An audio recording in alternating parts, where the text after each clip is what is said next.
I have no idea what just happened, but apparently we're on a different stream now. So, Oh no. yeah.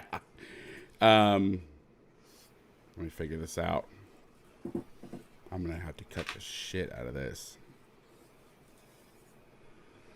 Oh my god, oh my god. Yeah, I don't know. I don't know what's going on here. And YouTube's freaking out. Anyway, I'm sorry for the technical difficulties. It's like, it's almost as if somebody's out there not wanting me to do this. Yeah. Sorry guys, I don't know what happened. We had, like I said, we had some technical difficulties. I'm gonna send this out on Twitter real quick.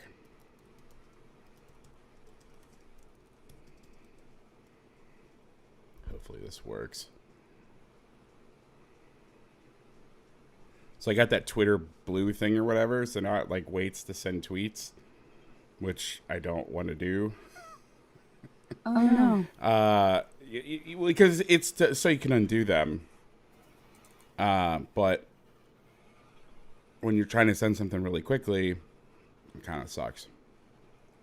But hopefully we're broadcasting live now.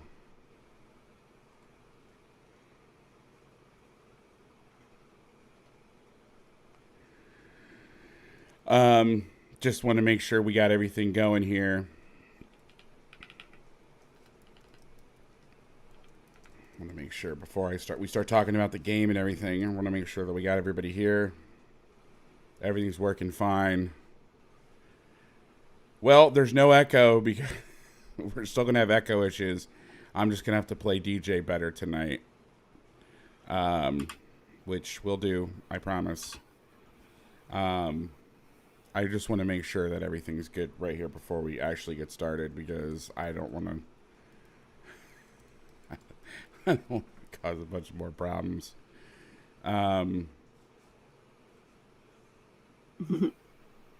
Everything. All right, we're back, but we're not on the fancy stream that was going on, so we'll have to probably get more people on the replay. But that's okay. I'm going to go ahead real quick here and post this on the original comment. But while I do that, I would like to introduce my guest today, Laurie Fitzpatrick. Laurie, thank you so much for coming on. Thank you so much for having me, man. I'm excited. It's kind of good things happening for the Jaguars. So glad you picked them for, the matchup against the Bills. They have a pretty good offense. So Jaguar defense did pretty well. So I'm happy to kind of break it down. Well, I don't really know too much about defense, kind of learning every day, right? So I'm more of a offensive kind of mind. So, I have a couple questions for you, and hopefully I can help you along the way with some Jaguar stuff, man. Thanks. Well, I certainly appreciate that. And last week when I was going to do the games, I was going to go Joker mode. And, just, I think it was like the Eagles. I think the Eagles played the Lions, and I was going to have some fun with it. But they literally ran 2 calls.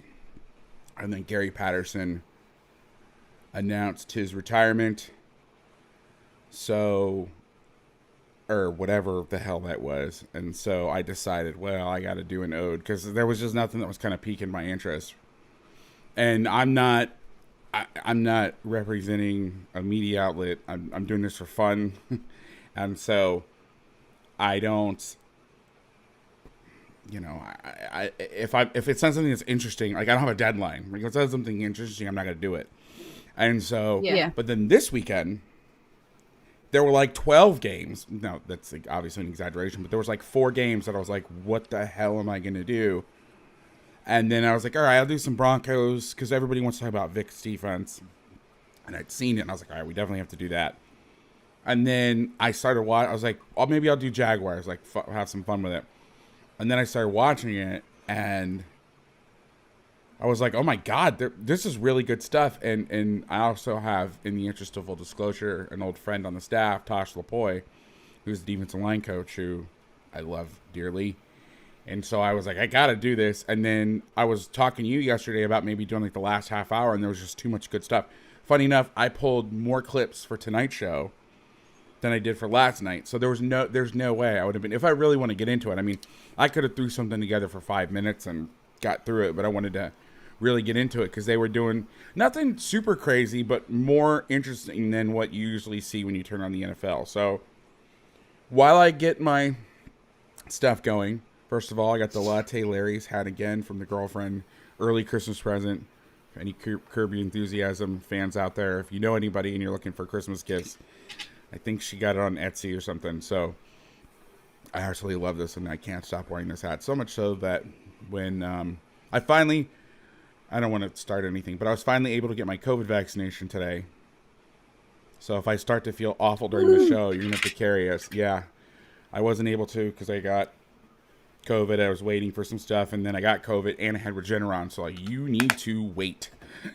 So I got my shot today, and then when I got my shot, I spilled a little cherry Dr. Pepper on it. So, yeah, but I'm still rolling with it. So while we get set up, because it's amateur hour on my side, I want to hear your thoughts when you are watching that performance on Sunday, and what you were thinking as you're watching. What were I don't know the stats. What were they? They were top 3 in offense. They were 1, 2, or 3, right? Yeah, the Bills, right? Yeah, Yes. yeah, yeah. They were performing really, really well, and so it just seemed like maybe this was, one of those trap games, right?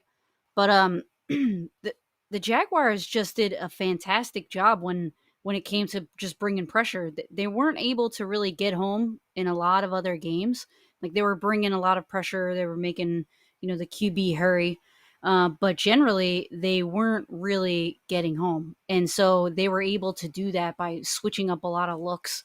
And I think one of the important things to mention is how the Jaguars' run defense is a lot better than their pass defense. So when the Bills couldn't establish the run, they couldn't go back to the run. It just kept them, getting pressured in the entire time. So I just think the Jaguars really put a good game plan together in terms of like disguising their looks.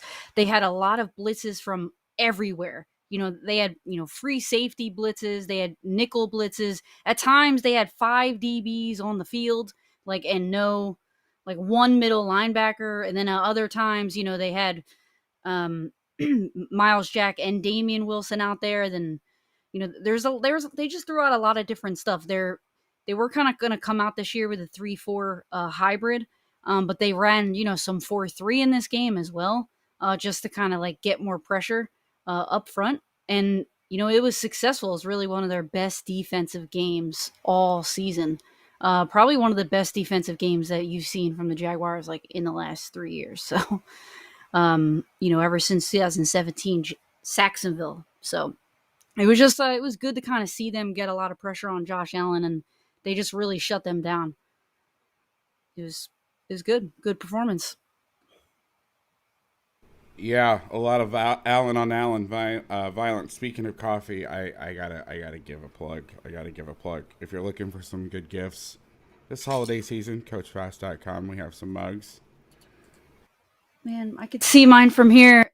I should have put it back here. I had to switch up my whole setup. So It's funny enough, as I rarely drink out of this. This is just by chance, but I'm sitting here wearing a hat related to coffee, and I'm drinking out of this. I'm like, I gotta at least. And you're talking about quarterbacks getting messed up, so I'm like, I mean, literally, it's a sign from somewhere that I need to be drinking out of this. But anyway, so let's get into some of the film.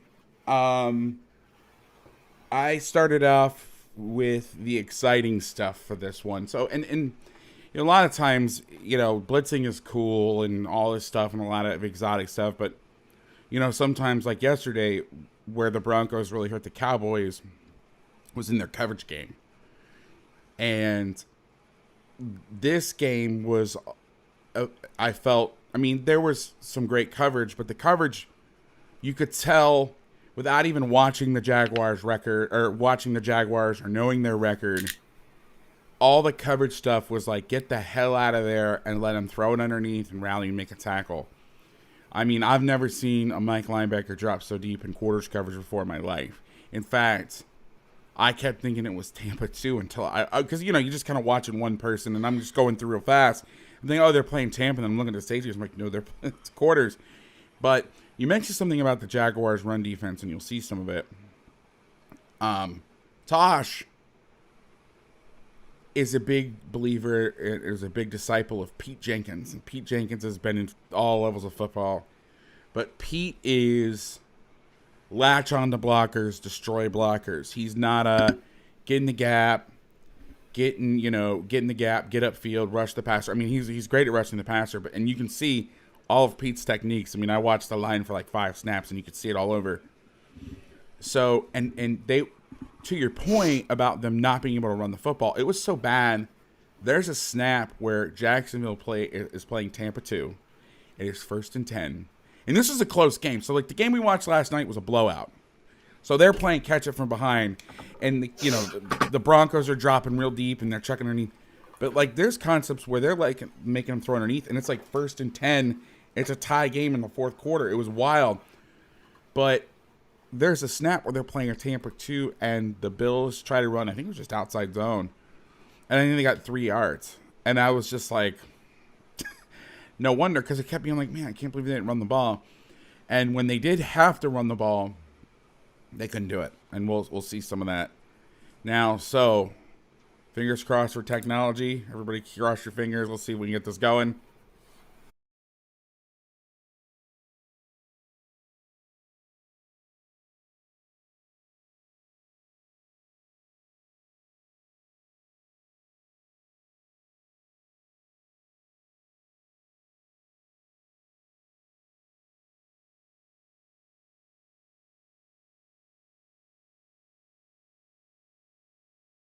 All right, we're going to start with the home run shot right off the bat, okay?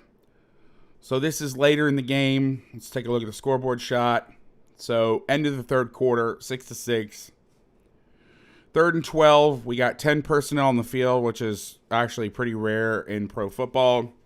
Usually you're seeing 11, you're seeing 12. Somebody's saying there's no sound. Don't tell me. Don't tell me there's no sound. Can you hear me okay, Lori? I can. Colin, you can't hear me. Okay. Don't scare me. Don't scare me, man. Come on. I got problems over here. All right. Keep you on your toes. So they're in 10 personnel. And I'm going to do my best to mute. I reached out to eCam today.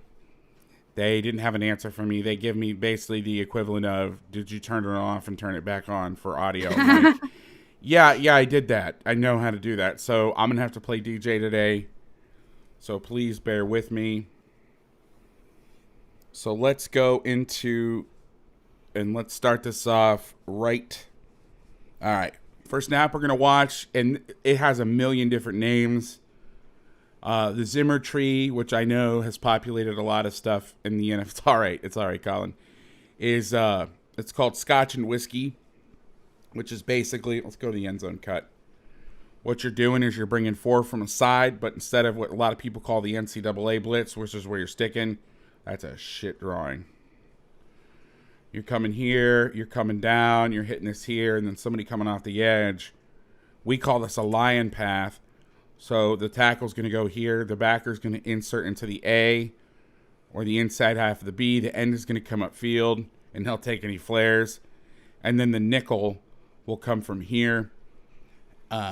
You'll see this on the sack. I don't really know how this happens. We'll have to watch the wide copy here. But this is absolutely wild. So the Jaguars are running an old concept. So when you run Fire Zone 3, and we talked about Fire Zone 3 last night, so you're blitzing here, you're dropping an end. So you have a seam flat player, so somebody who's going to take 2 up and out Okay, now the Jags play a lot of spot dropping. You'll see it bite them in the ass a little bit when it comes out of this stuff. But for the most part, you're either carrying the seam, getting to the flat. If 3 is away from you, the running back, and he is fast, you will then take 2 back inside and deliver him to the next person. If nothing shows, you stay on it. The Jags are more of a spot drop deal. Okay. So, but in every way you're going to do it, if you're playing Fire Zone 3, you're coming down to replace. He's going to play seam flat. Away from the blitz is going to go to the third. The corners are playing outside in the thirds. So these 2 guys are blitzing. So what's going to happen is normally the backer would be the hook 3 player. So he's going to match off number 3, which is the running back, counting outside in 1, 2, 3. But because it's 2x2, we used to call this Indy, Ohio. I don't know what people call it anymore. But the end is supposed to be your seam flat dropper, but because it's a stand-up receiver and it's 4 receivers, that was a tight end. I mean, Josh Allen's athletic enough. But since this is a stand-up receiver, they're going to make some people call it a hook it call, where they're going to drop him over the ball. And he's going to match off the back. And you're going to see what's going to happen. Interception. Oh, he almost housed that. Yeah, Let's watch the that coverage was so one more close. time. So when those corners drop back, they're dropping back into that deep third. They're not like you were kind of saying before, like they don't really care about the underneath. They're dropping all the way back, and that's why Josh Allen kind of came over, and his responsibility would be either side of that underneath, or it's just like that left side where that running back went. So they're playing zone. They're playing this more like zone. So they're going to drop in the seam and kind of sit here. And if his eyes take you outside, you go. And then obviously if he looks that way, if there's no threat, this guy might sink back in. So they're playing it more like zone. Now, because of that, the corners have to play more of a depth and divider technique. So when you play cover 3, there's a million different options, but the main ones are this. If you're going to have these guys match 2 on the verticals, then the corners can play like bail or whatever technique, but they're basically playing man on 1. If he runs a post, you have somebody to turn it to. But because the Jags are playing depth and divider zone, or they're playing zone underneath, the corners have to be able to play both verticals. However, in this play,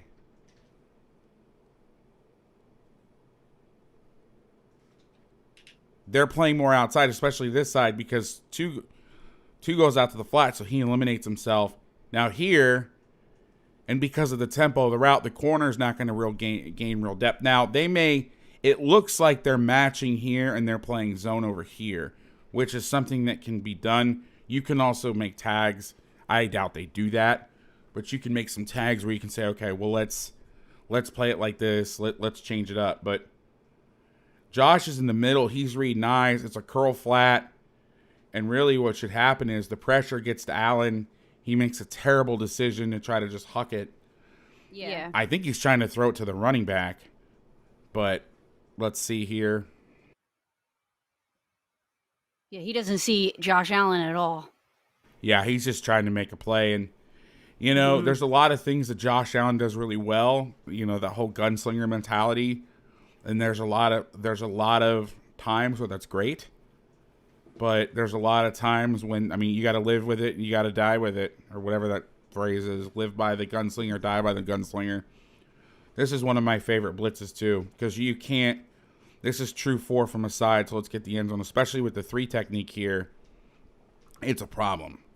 And the Bills run a lot of 5-man protection. They slide to it, but even still, you've got 1, 2, 3 against 4 rushers. Now, one thing I will say, and I doubt Tash would ever watch this, but in case he does, Jacksonville does not do a good job of these guys getting to contain, and you'll see it hurt them later on in the game. They're very late on it. But the benefit is, by this guy doing this, okay, by this guy really sticking in here and then going, they have to watch this, and it prevents him, because the only way they can get there is if they get 4 guys to that side. And that's really hard, especially with that guy there.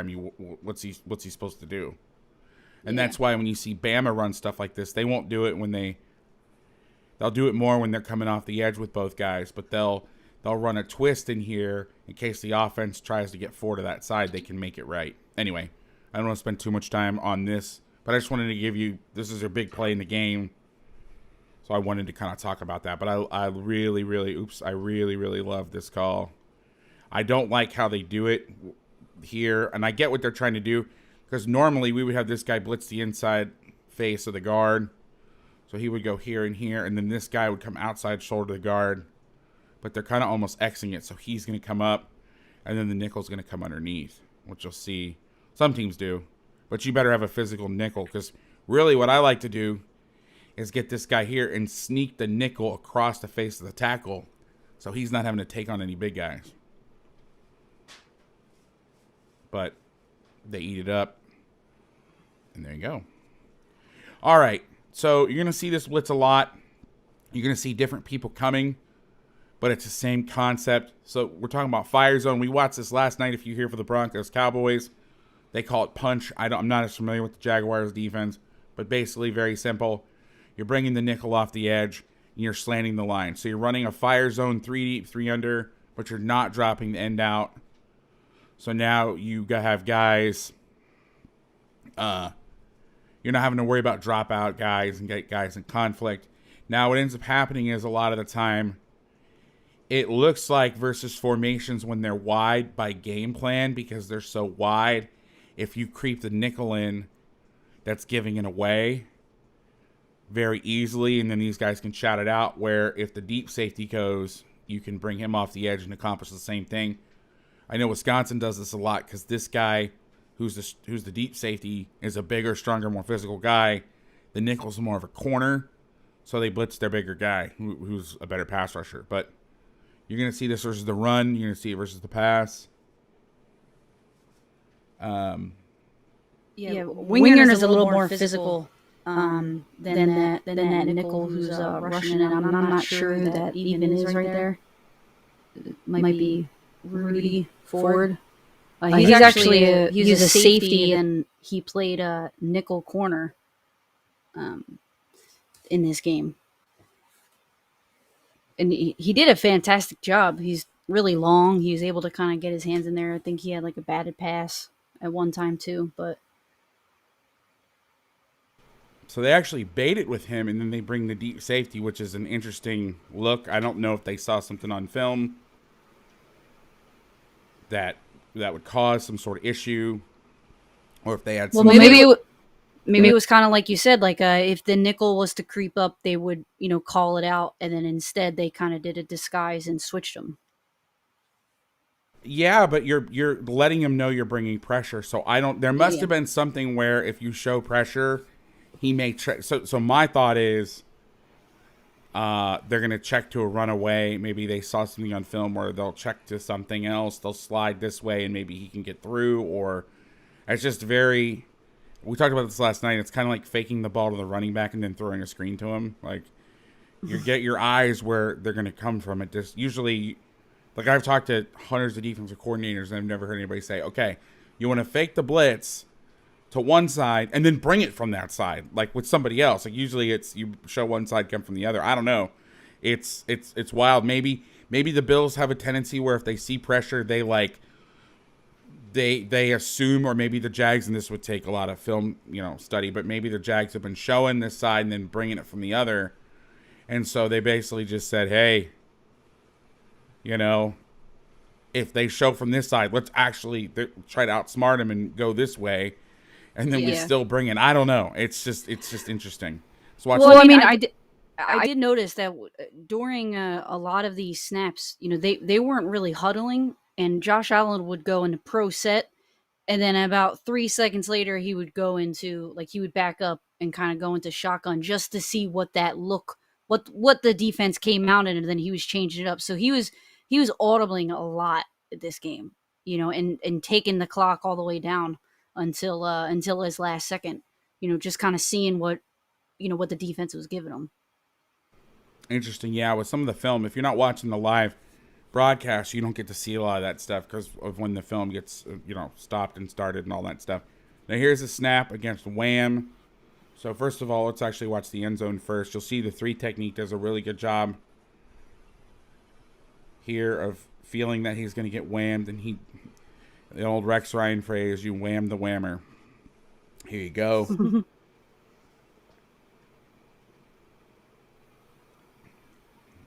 Let's watch the rest of the front. They do a good job of kicking out the nose and trapping the nose.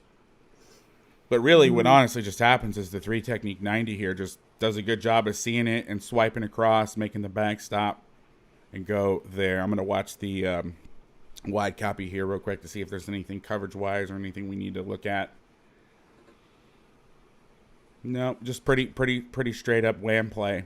Now here's run away.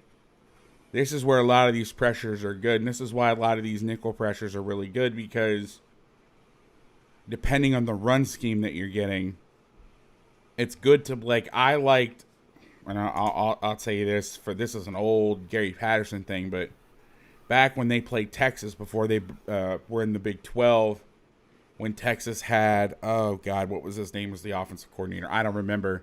I think it was right after Colt McCoy. But one of the things that Texas liked to do is they would come up to the line. They'd see a 3 technique to the field. They'd see a G to the boundary or a shade in the boundary. And so what Gary would do is he'd give them the 3 technique. So they'd want to run stretch at the 3, stretch this way, inside zone this way. And then so what they would do is they would slant here underneath, come off the edge. So the thing that screws up stretch is either you blitz into the face of it, or outside zone, sorry. It's always going to be stretch to me. You blitz into the face of it, and then what happens is, especially if you have linemen that aren't super nimble, you know, if you're trying to block stretch, they're trying to reach here, they're trying to reach. So what ends up happening is you come underneath and then redirecting it vertical, and you can get in the backfield pretty easily. So you're good versus the run to and away versus zone stuff. And I'm actually, after watching the Jags, wondering why more teams don't do this, because this is some of the best stuff. And if they run inside zone weak, you're making it cut back. And you're keeping your backers back in here so the ball cuts back and they're able to vice the football. So I'm not really sure why more teams don't do this. Maybe they don't feel. I mean, another part of it is if you're building your team around your nickel being able to cover man-to-man, you know, having a guy that's worth a lot of money blitzing off the edge may not be the best thing. But this is where, I mean, they couldn't run the football. And I'll say this. Some days, you just call a great game. And I don't know if it was film studying, because I don't know their tendencies. But I'll tell you this. I think Joe Cullen's the defensive coordinator, right? Yeah. He's the guy who drove through the Wendy's naked. What? Yeah, he was the D-line coach of the Detroit Lions. And he drove he was drunk. And he drove through the Wendy's completely naked, and he got let go. This is back in like 2009. I actually love Joe Cullen. He did a webinar back for Glacier a while back. But yeah, if you Google it, the first thing that comes up: ex-line assistant coach Joe Cullen blames naked trip to Wendy's on a blackout. It was actually August of 2006. Oh Wow, man, that's hilarious. Sounds like a fun I night. was a senior in high school. I was just graduating college. I was actually the date that they listed was like my first day at San Jose State. All right, now let's watch a little bit of. I like this play. Now here's some issue. I'm actually going to go forward one play and I'll come back. I'm sorry. So this is the 5th snap of the game on defense. Okay, they're running, and again, a lot of it is it's the same play. It's just who's going to go. This guy or this guy, and then most of the time, unless you're like the Ron Roberts family, if you get 3-by-1, what they're going to do is they're going to bring, since the Jags are a too high team, they're going to flip it and bring it to the Will, and he's coming off the edge. So that's an automatic, but you can see the pass responsibilities here. I'll go over them again. You can see him. So, and we're going to get to some of the creeper stuff where they simulated stuff where they drop the end. Again, seam flat, hook 3, middle third, and they're basically playing bail man. So I don't know why they're doing this the way they're doing it. See, this looks more like a man match concept. But watch the middle linebacker. Watch him drop out of there. I mean, I've never seen a hook 3 drop or drop like that. Usually you're more flat and lateral. And here's what's crazy to me is, I mean, I guess on his first step, they knew something where if he blocked inside, and again, without being able to sit in that room and tell you, maybe it was one of these deals where if he blocked inside, they were going to run something like this. And that's what, I can only tell you what I can see on film. I'm pretty good at that stuff. I am not great with guessing shit, like without being in a room. But that's what you can see. But so this is more of a match concept, and you can tell because look at the corners. They're bailing outside. These guys are engaging. They're getting a ball key, but they're getting their hands in the seam. And they may, if 2 ran it out, they may let it go, but they're still matching that thing in the seam. But what's interesting to me is how deep that middle linebacker drops. And I saw Miles. It's Miles Jack, right? I know that's not Miles, but Miles Jack. Oh, yeah. Did it quite a bit. 44, and he's really good. Yeah. So I thought maybe it was, this guy sucks, and they were like, hey, get the hell out of there. But like Miles is doing, and I know Miles is a good athlete, right? Yeah. It's just like as a middle linebacker, sometimes he's not like a hard hitter. He'll hold on to guys and wait for everybody else to kind of come tackle him. He'll jump on somebody's back, and so he's kind of better flying to the ball, playing off the ball more than interrupting, or taking guys down head on. But I did see on the other angle, it looked like Rayshawn, number 2, the safety, was kind of helping out with the single, like at the top of the screen. So he kind of goes over because he sees that there are 2 receivers out there. Looks like that tight end comes out, and so he goes over, so Miles drops back. So that possibly, I mean, he starts off with a middle thirds drop. Yeah, and then I think basically Josh's eyes take him over there. It's interesting, and I'm not, again, without having a baseline to watch what they do, I'm not really sure. Now this is having their freaking number. This is the boundary safety coming down, slanting to the field, playing fire zone 3. And they throw a screen to the back to the boundary. So you have a guy, and I can't remember if they bring him off the edge or inside, but you have a guy coming off the edge who the back is trying to block, and he sees, because he's coming from depth, he can see it all develop, and basically stands there, and Josh has to throw it in the ground. I mean, that's getting either lucky or I don't know what. Yeah, no, it seemed like he's just kind of watching film because he points to the other guy like, make sure you get the outside, and then he kind of pops up because it seemed like he knew that it was going to go there no matter what. It's interesting because or he would have blitzed. It's 1st and 10, so it's not even like a regular screen down. I don't know if it's just interesting that I don't know. I kept watching the game and looking at some of the calls, and then watching, they would go right into it. And it was like, damn, sometimes you just have a day. Yeah, this was definitely theirs. So, yeah, you got man at the top. I'm actually going to go back a play real quick. So here's the issue. To that first one? Yeah, here's an issue with spot dropping in fire zone. Yeah, I totally had a question on this before you even. Oh man, just Tyson Campbell, that corner at the bottom. I am not sure if he was ever supposed to drop into that deep third or he was supposed to stay, because it looks like the safety 42 has the underneath, so he's kind of sitting there in limbo, and it's like there's only one receiver there, so why wouldn't you drop back a little bit further, number 32?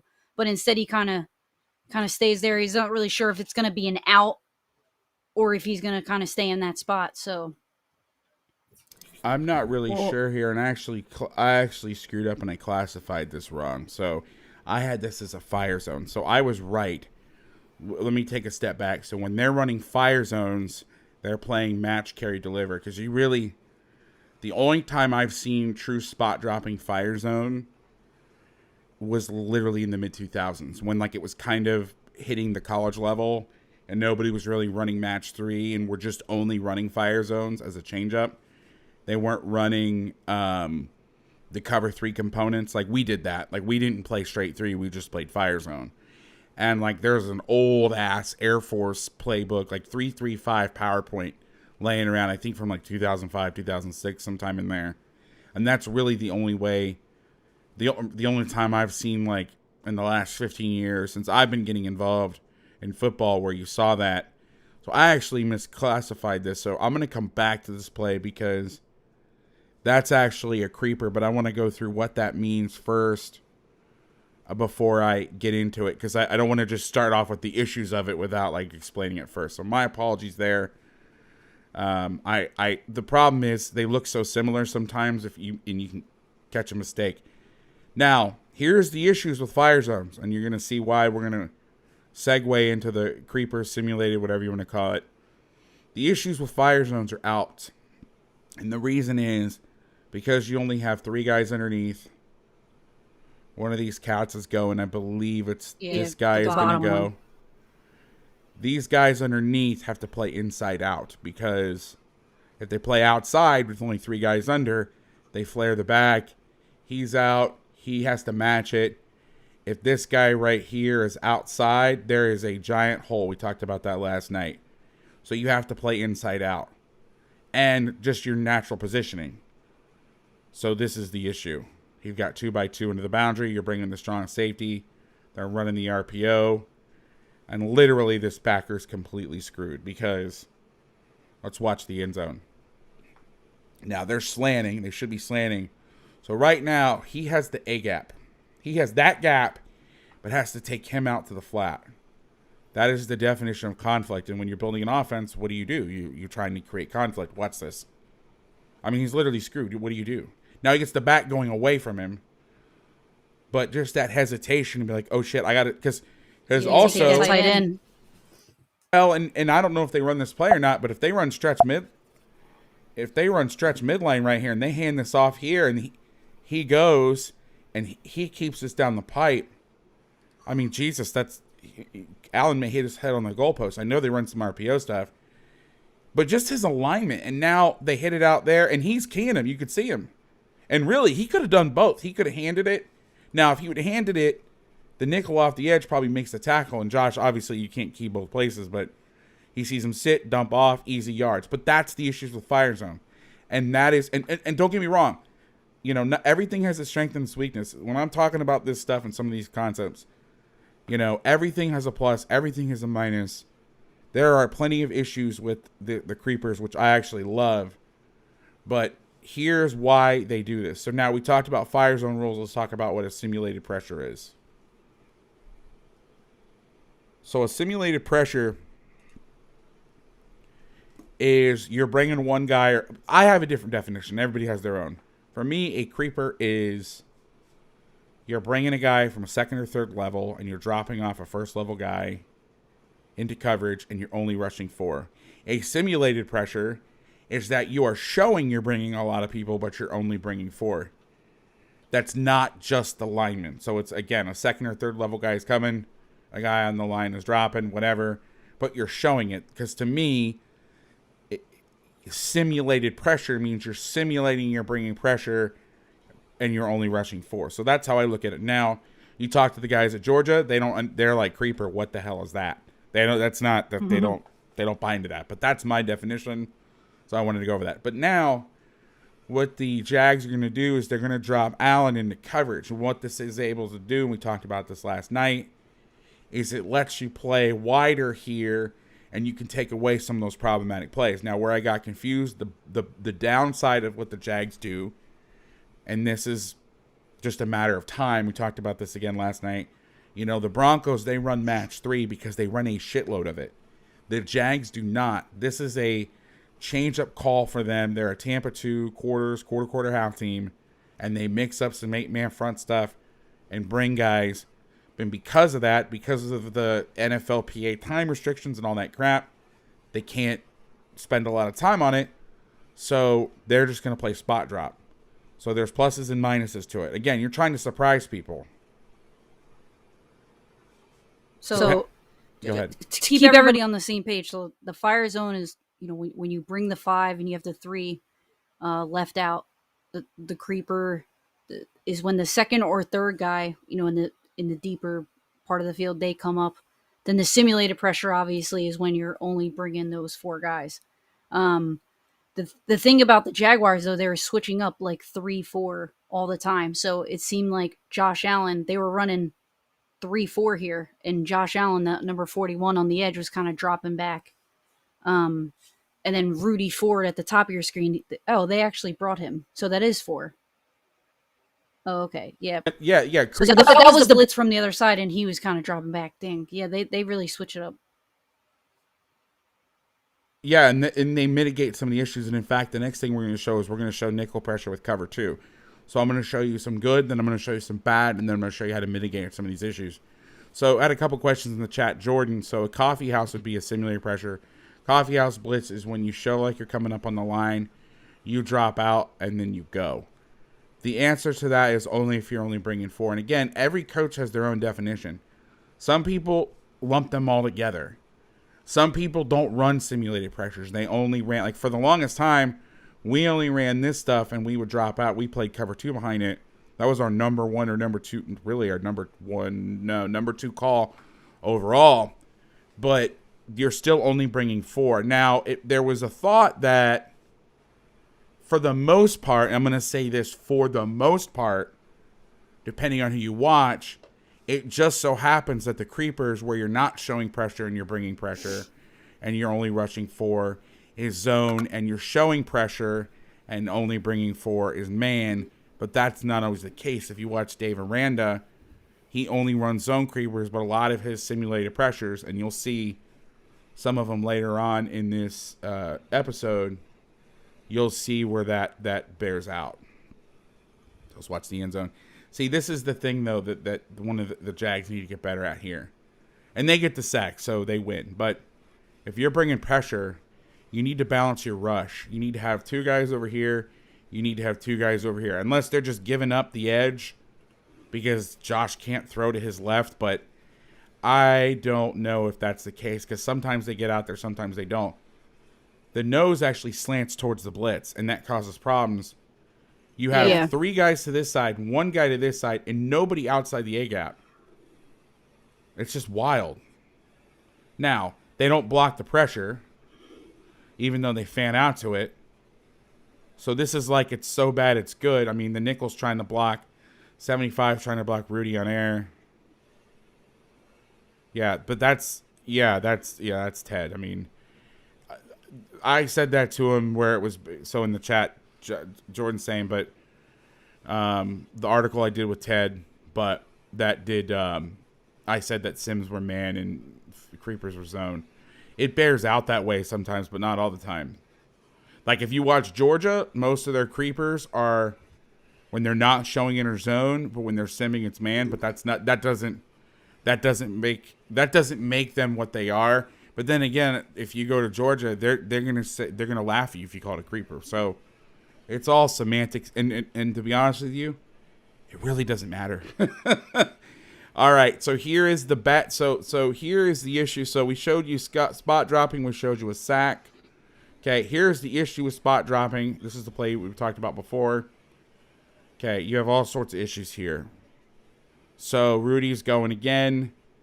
Now Allen, so you have Allen taking the tight end out. So if right now you have a hole in the zone.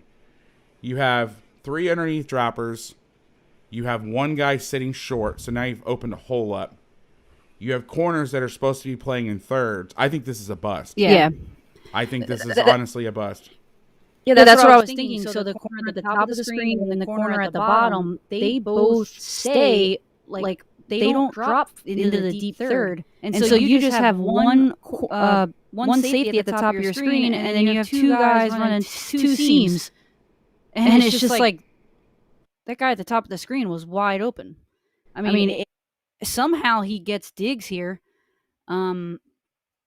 which was the harder throw. Look at that. That snap was terrible. He somehow got a grip on it and then makes an amazing throw. And I was just kind of wondering, 32, Campbell, like, where was he supposed to be there? He was supposed to drop into that deep third, right? because there should be 3 guys sitting right next to each other right there. Both corners screw up there. Yeah.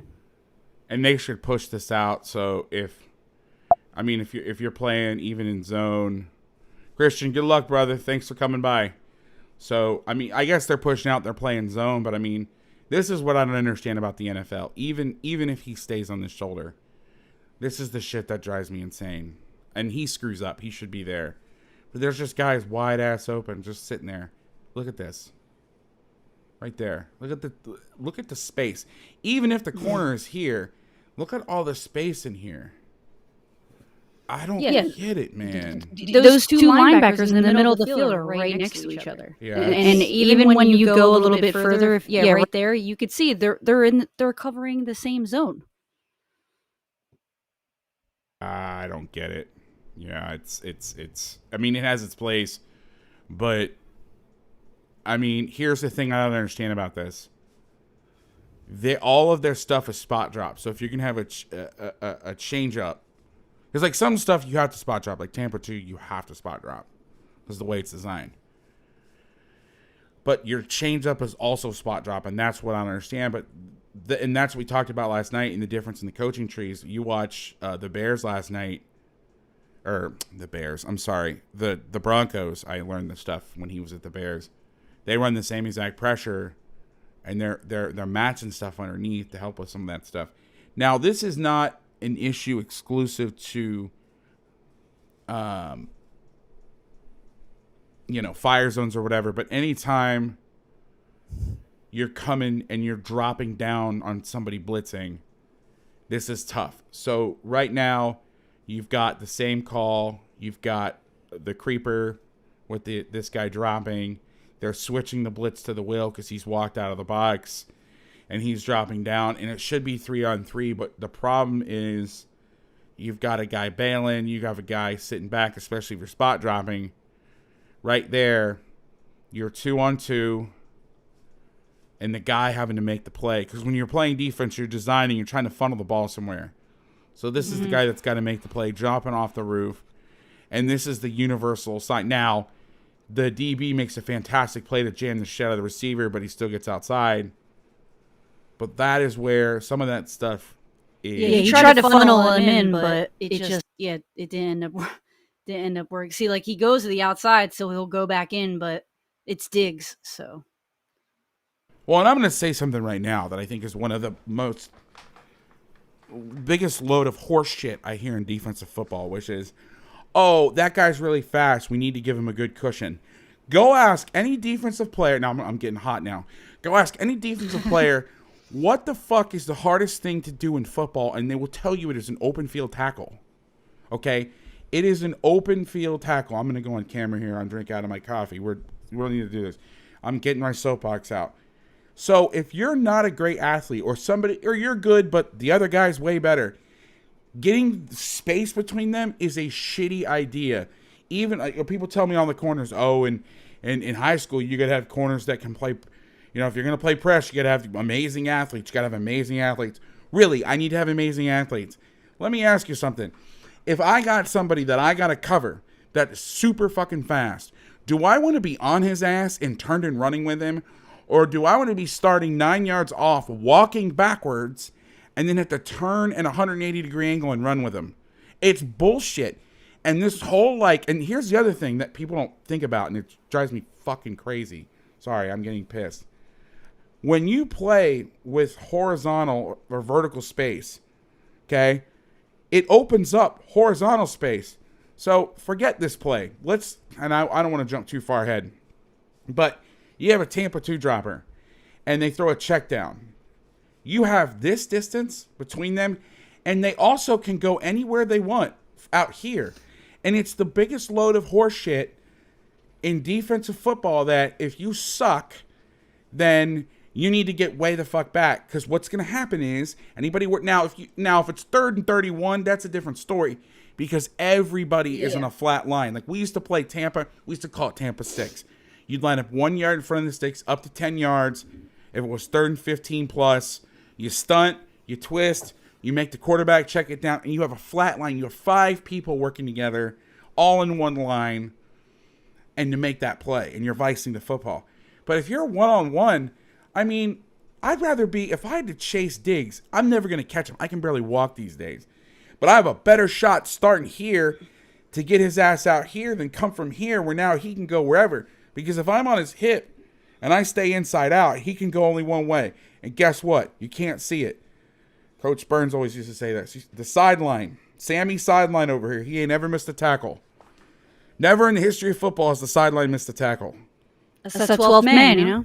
Drive his ass out there and live to play another down. So, and I see this all the time. Now, with that being said, the Jags do a good job of doing that, but they're not backing out to do that. They're backing out to take away the deep throws, make them check it down, and you have a better chance of covering Singletary at 5 yards or Zach Moss or whoever it is at 5 yards than you do Diggs back at 20 if you're trying to take away a big play offense and you're playing a gunslinger. I understand that theory. But this whole thing of like, oh, you need to give guys space, that's how you get your ass beat. Go ask anyone that's ever played football. Would they rather make an angle tackle or an open field tackle? I will guarantee you what they will say. Yeah. Rant over. Yeah. Sorry. It drives me fucking crazy. I hear this all the time. And it's taken as gospel. And I'm like, has anybody ever taught? And I'm like pulling this dickhead move of like, oh, well, I coached football for 15 years and blah, blah. No, like pee-wee football. Like if you've ever been to like a pee-wee football practice, or say, hey, you got to play tag with somebody. Do you want to be right on them, or do you want to have to? Now, if they can only go deep, like so, if it's a basketball thing and the guy can't shoot, yeah, you back off because they can only go to one spot. But imagine if there were hoops across the baseline, there were 14 hoops and you could dunk at any one. You would change how you play defense, I'm guessing. Anyway, rant over. Yeah, I mean, usually in athletics, you want to press the guy, force him to make a decision, and then, you can kind of get him there. But it's always hard to kind of back off because that guy's going to be faster than you, and he'll be able to obviously juke whichever way, and then you're just playing catch up. Instead, like Jalen Ramsey says, instead of making a decision after the case, he's kind of forcing the receiver to make a decision based on what he does instead of, acting or reacting. You come, kind of make the first move and then make him react off of you instead of the opposite. It's also a great way to stop double moves is to get on somebody's ass. Yeah. Soft in the chat. Somebody said soft ass coverage. Say soft as baby shit. We have a question in the chat for you. Laurie, what was your favorite way to tackle when you played? I was a running back, man. I hated tackling. I was a corner too. So, but man, I hate tackling rather than I'd rather run through somebody than have to tackle them. It's a pain in the butt. Telling you, it hurts more to tackle than to break a tackle. Now let me ask you this: if you were on a defender and they were like right in front of you, would you rather that or them be 20 yards from you? Yeah. There you go. 20 yards from me. I mean, yeah, it's insane. All right, let's get into some of the two stuff. Now, how do you mitigate? Again, every coverage has a strength and its weakness. Every call has a strength and its weakness. And I'm not meaning to get on the Jags here because they did fantastic. I just want to show. I feel like lately I've been like, oh, everything is great, and I'm only showing great plays. I also want to show like the strength and weaknesses of this. This is not a fan site. This is not a fan show. Like, it's just educational. Like, I said this last night. I'm agnostic. I like the Dolphins because I grew up in Orlando, and my only alternative in the year 1990, whatever, when I was cognizant of fandom, was the Tampa Bay Bucks, and that was not happening. So, and my dad lived in Miami, blah, blah, blah, blah, blah. But I'm not like a fan. Whoop. Yeah, that's where you live now. Yeah. All right, let's get back to it.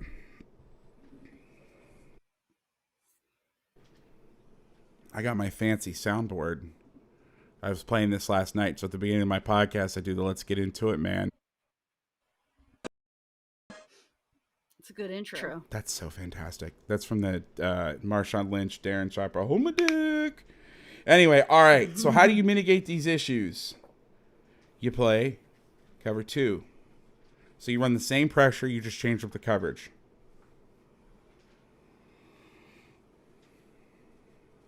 Okay, here's the other thing. I'm gonna give Rudy a little bit of shit. He did a fantastic job in this game, but like, brother, we know you're blitzing. Okay, we would call this Harry High School when we would tell our kids. You haven't lined up like. First of all, y'all haven't played damn only a couple snaps at cover one, and when they did, you weren't the dime linebacker. Okay, so that's the first thing. Two, nobody lines up like this staring at the cornerback. You know he's coming, and Josh is looking at him like, yeah, Yeah, he's looking right at him. he's like, yeah, good one. And also, this is play 57, so there were 69 plays in the game. So this is getting towards the end. They've already run these pressures a lot, so he knows it's coming. But I want to show you something. I don't know if we catch it on this clip. Let me see. Josh is calling. I think he's calling the protections. He's pointing out the mic. He points out there. Now he's pointing, so the line doesn't point. They don't pick it up. They decide instead of blocking it, we're just going to throw it out there. You've seen the issues they have with 3 in the flat. We just watched the last snap of it. So how do you take care of it?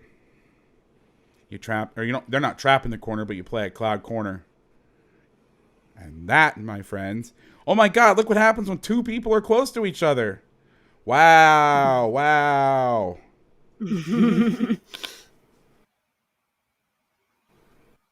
I'm going to be a douche here.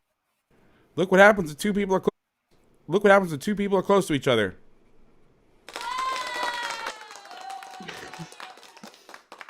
It's the corniest thing I've ever seen. All right, let's watch some more two creepers. All right, so now let's talk about some pass responsibilities. He's making all of his checks, showing the 3. Now this is I don't really understand showing 3 week here because you're not really. I mean, unless you're going to talk. And I know some NFL teams base their pass pro on the safety structures and whatever, but that's fine. We'll skip that part. So let's talk about the pass responsibilities. So basically what you're doing when you're running this pressure, okay, and we used to do this all the time, but we played more like man match too. So these guys, when they were going out, they were walling and running with verticals and whatnot. But it's a big circle between these 4 cats right here. One, it doesn't matter, numbered 1, 2, 3, 4. They're all switching responsibilities. So in normal cover 2, he's your curl player. He's your hook or Tampa dropper.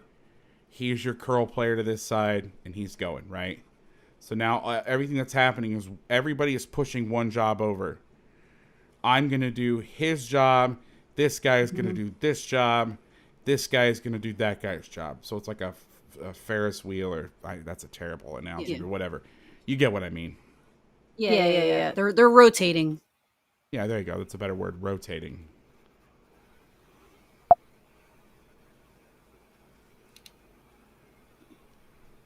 Jesus, Miles. This is so... I've never seen this before. Watch Miles drop. I mean, he's matching the vertical. It's just wild to me how... And I tell you this, I know Josh had a good game. I think he described his game, or did not have a good game, rather. He described his performance as something along the lines of feces. But, like, he did a good job of taking a lot of the checkdowns when he could. Now, this is the second play of the game. Here's what I'm talking about on the front end. Now, again, I'm almost thinking this has to be a game plan thing, because he goes and he's supposed to get outside for contain. This guy just stops.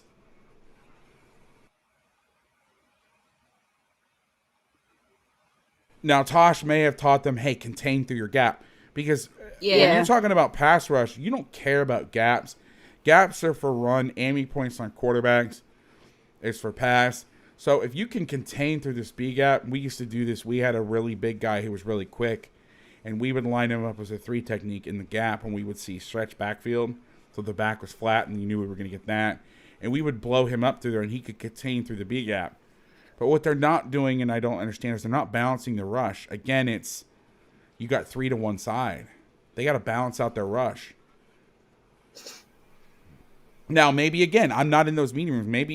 Maybe Tosh is giving these guys like pluses as grades because they're doing exactly what you want. Because they had a different plan. They kind of collapsed a little bit late. If Josh wanted to tuck that and go, he... except that was a really crazy mesh point. Like there were like, 2 guys right there. But otherwise they needed to do a better job kind of stopping Josh Allen from running. It seemed like they tried to collapse it a little bit, but it was just a little delayed. Yeah, well, they had to get two guys. That's the other thing is they're leaking out two guys in the backfield, which I don't get, but whatever. All right, here we go. Pass play. We got an unblocked blitzer alert.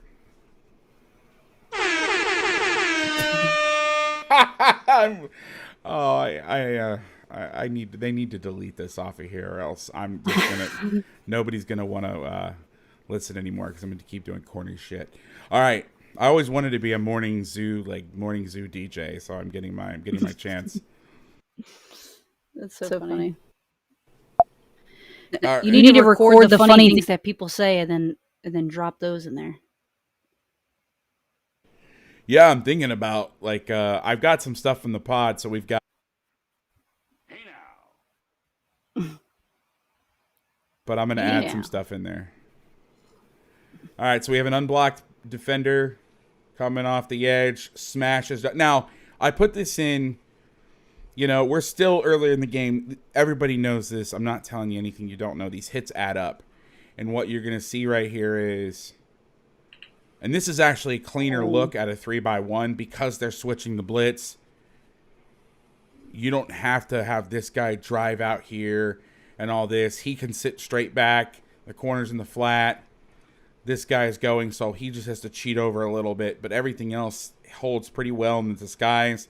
Which is funny because the way we used to do it, we didn't switch it. If we switched it, we would play some people call stubby, where he would play vertical and out of 2. This guy would play 3. We never did it out of 2 high, but it's actually if you're playing it with Tampa, because what we used to do is they're dropping and playing Tampa. We used to put the end for the coaches that are in here. I talked about the box back a lot, meaning we would box with the end, and if it was a pass, he'd loop around for the back, depending on where the back was, and we were truly walling. They're playing more like a Tampa concept, which you see a lot more of that in the NFL than you do any of the man match 2 stuff with these pressures. I actually haven't seen any man match 2 stuff with these type of stuff. Atlanta does a fantastic job. Dean Pease was really, he wasn't the first guy to do it, but I think when he was with the Titans, they did a lot of it, and they really, really got really good at it. But that hit right there, I mean, they just take their toll. I mean, you're getting an unblocked linebacker. I don't care how big and strong you are. When you're trying to throw something and somebody's smashing you in the face, after a while, that's got to be like, Jesus, you're going to wince at some point. And that wince is, and you saw it later in the game when the same call, Miles got the pick. Or no, I think it was a different call, but Miles got the pick on the drop. Or not Miles, I'm sorry, Josh Allen gets the pick on the fire zone, saying he sees it coming, he's like, shit, and he's just trying to get rid of it, and then it adds up.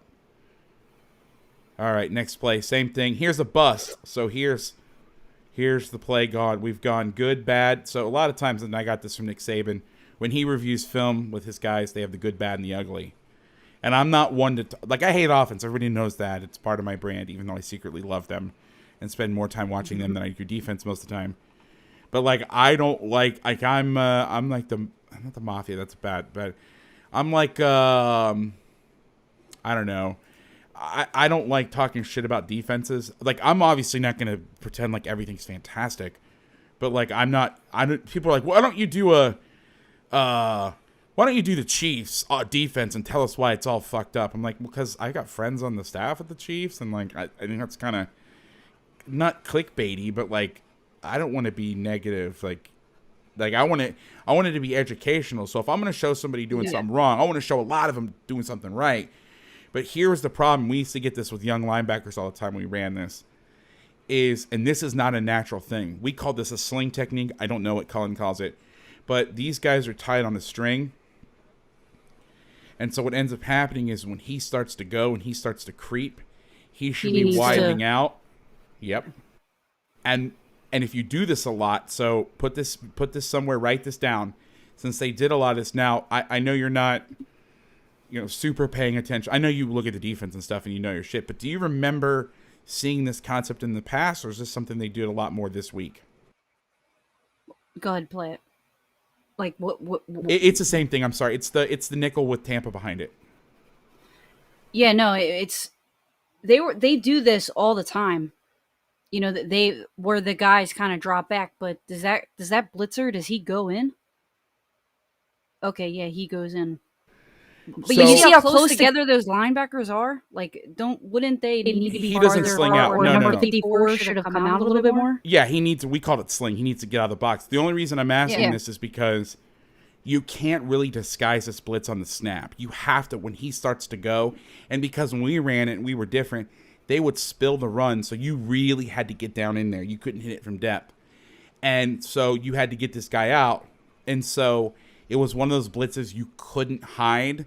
So the way we got around it was we would show it. And this is what I was going to say is if they didn't do this a lot, and this was kind of a special they brought out for the Bills, I bet you $1 in the next 2-3 weeks, maybe even next week, they run something where they do this and he starts to sling and then they get back and he jumps back out. They do it a little bit. They do it one time later in the game, which we'll get to. But that's just, I mean, this is you cannot hide this blitz, which is why a lot of people don't like it. But we got so much mileage out of it. For the coaches in here that are on the Patreon stuff, you can go down to my Sarah folder in 2018 and you can see like hundreds of snaps of White Stinger 5 Jam. And we did it. The crazy thing about this blitz, and you never really see it, it's a very rare thing. It is versatile, and you can literally, we've run it versus empty. We've run it versus 3 backs. It's super versatile, but it's just not really, popular. Here's a bust on contain.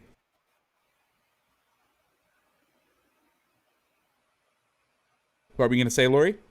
No, I was just gonna say, if anything, it was crazy because pre-snap 54 was even kind of creeping to the left a little bit, which is the complete opposite side than what, like, you should know that nickel is blitzing. So yeah, if anything, why are you even taking another step to the left? Like, it's just, it's just I don't really understand. But they were having issues before. I don't know if you take a second and watch the Seattle game, it was the worst performance on defense, like absolutely ever. So it just seems like it's a roller coaster, and especially if you look at their record, they were 1-6 kind of going into the game, so you weren't really sure what was going on, and it just everything was kind of not consistent, and every single time there were switches, guys coming off the field, they weren't signaling, to the people coming back onto the field, what they should be doing, and it just seemed like everything was kind of all over the place, and so the coaches kind of addressed that, and I just think that was just a lapse there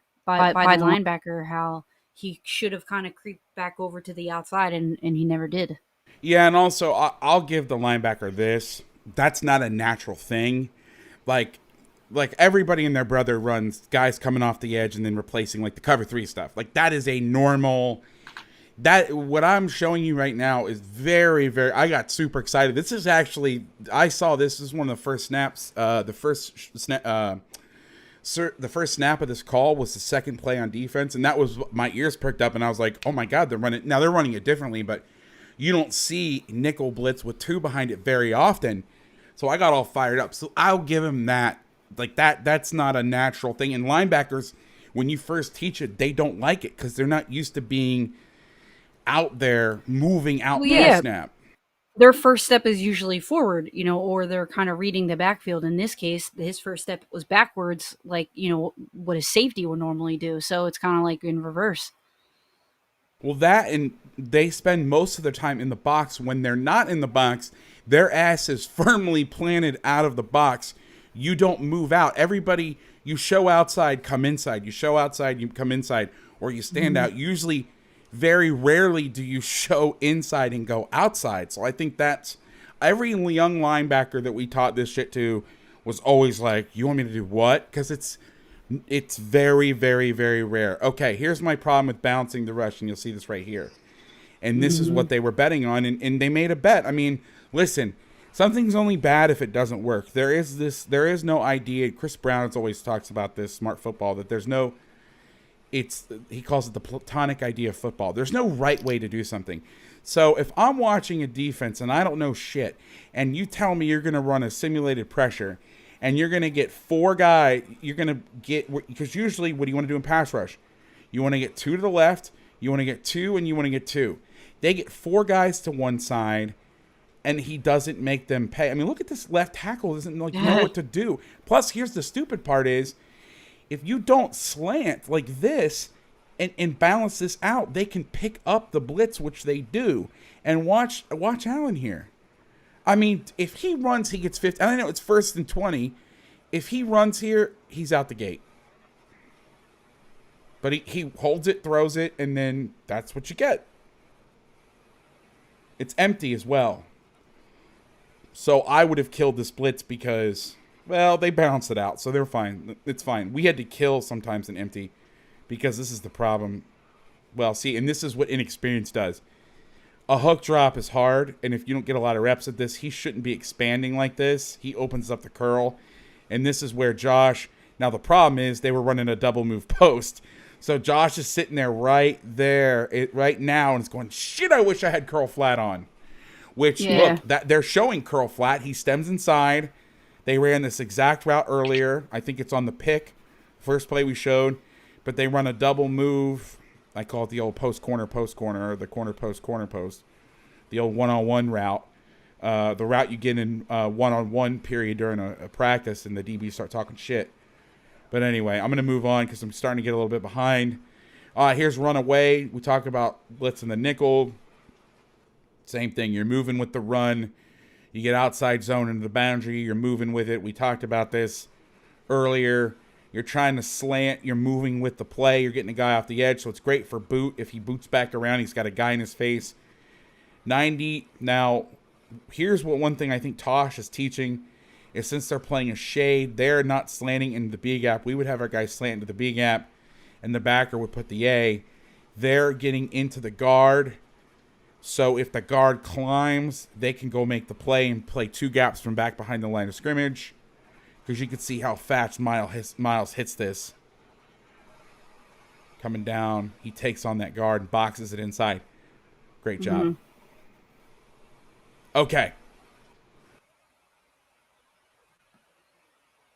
Let's get into the real shit now. Okay. You don't often see this on Sundays. I don't. Maybe I'm watching the wrong things. Okay. So I learned this from Gary Patterson via satellite. When they had to play Texas Tech and Baylor, they did it more versus Tech. Tech would get in these wide splits, and they're not even in super wide splits. These receivers are not in super wide splits, but you get in wide splits. And the problem when you play quarters is it's basically 4 cross man with a 4-man pass rush, right? That's the argument against quarters. So quarters is great if you're running combination routes. You're running curl flat. You're running, of course, I'm going to draw a blank here. Slant arrow. Shit, we got one guy going in, one guy going out, or 2 guys going in, and somebody swinging. Great coverage. But if you get 4 verts, which I haven't seen out of them yet, doesn't mean they didn't do it. The plays I didn't see. You don't want to be in quarters if you know it's coming because, again, you got 4 cross man with a 4-man pass rush. So what Gary used to do when they played Kingsbury, and this is why I always thought Kingsbury sucked because the only time I saw him was when they played Patterson, he beat the dog shit out of him, is they would do this goofy shit. They line these guys up out here and in here and spread everybody out, like really spread everybody out. And everybody would try to bastardize their base coverage and how are we going to adjust this? How are we going to do this? And what Patterson said was, F you, we're bringing 6. You want to play one-on-one ball? Let's play one-on-one ball. And he'd bring 6. And Cullen took a page out of Patterson. I'm not saying he did directly. I mean, obviously, I don't think Joe Cullen's studying Gary Patterson, but something that he did right here is something that we used to do a lot. We used to get pissed off at practice because our guys used to do this.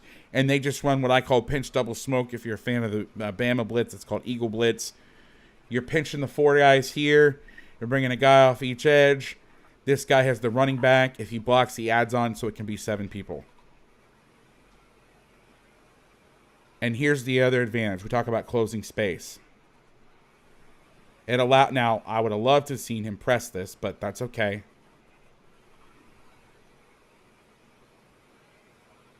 But with him coming down, this guy has to declare the block. I can go here, and now I can fill this and try to close the gap. That's a shitty throw. He throws it behind him, so he has to catch, and he can't see what's going on. Yeah. Now he sees what's going on, and it would have been better if he would have stepped back, gave him his chest, led him a little bit. And there you go, 1-yard gain. Here's the end zone theory, I'm reading my text above. the end zone play. And that ball's got to come out fast. All right, another snap of it. This is actually a series or two later. So now you have Stacks over here. You've got a pro set over. So you got Stacks down at the bottom. You have a tight end and Z to the top. And they just bring it. Another screenplay. Again, this is what I meant by getting lucky. I shouldn't say lucky because I don't want to marginalize anybody, especially defensive coordinators. But I would say it's pretty lucky so far. So many calls where it's been like the perfect call. I mean, look at this. Same call, one-on-one tackle.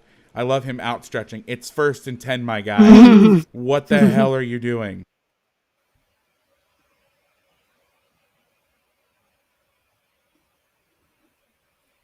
Let's watch the end zone real quick. You can see the pinch. They actually don't pinch on this side. They run a tech stunt, so they bring him through and bring him through. Stay him around.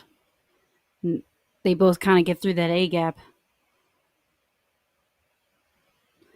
But it was good because, Rudy Ford, that nickel, he kind of went in and then Wingard replaced him. And they were definitely playing on a string there. Finally. Absolutely. All right. I call these the Wink specials. The Wink Martindale specials, or it's probably Rex Ryan, but I was so scared when they came out in this look. I'm not going to lie. Live, I was like, oh my God, I thought of the Jets last year. In that last play. Yeah. What's balls, man? And sometimes you got to set the tone. This is still early in the game. So to me, and we'll see some of the Tampa snaps, you'll see where they set a tone early like they're going to blitz and then they start backing off. Okay. Now, I'm gonna get on the mini soapbox for a second, if you'll indulge me for 30 seconds. All right.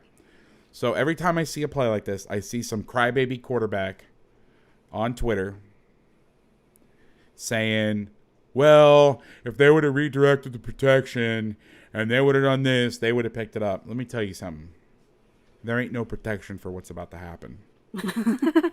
Okay? You're going to have to hide the women and children. Now, they're in some people call this tractor or a pull plow or something. You got the double tights. I don't know what they're trying to accomplish here. I guess they're trying to get in a better position to take the blockers, but they bring 7. They bring 8. It's engage 8 time. They have 7 blockers. Talk about closing space, right? Winger kind of waits a little bit. Why doesn't this safety just fly into Josh Allen? I don't know, but I don't get it. Now, I think it might be because, well, he's cut loose. I think they're key blitzing this guy. I don't know this for certain, but normally you would have somebody that would play inside here, would cover, and you let this guy go off the edge, especially since this is like your best rusher. But it may be a read thing where he steps out, so he takes him and then he goes. Mm-hmm. But that doesn't explain the tentativeness once he gets in the backfield. Oh, look at that. I mean, when you draw up this pressure, when you put this in, we've put in similar stuff before, and I told our guys, don't be surprised if you get in the backfield now. On screens, they're going to let you in the backfield, but they're going to kind of hit you a little bit before they do. They're not just going to let you come flying up in the backfield. And so if you get this and you're this unblocked, just go hit him. I won't yell at you unless you leave your feet. If you leave your feet, then I'm going to yell at you. Yeah. He smokes him if he just keeps running.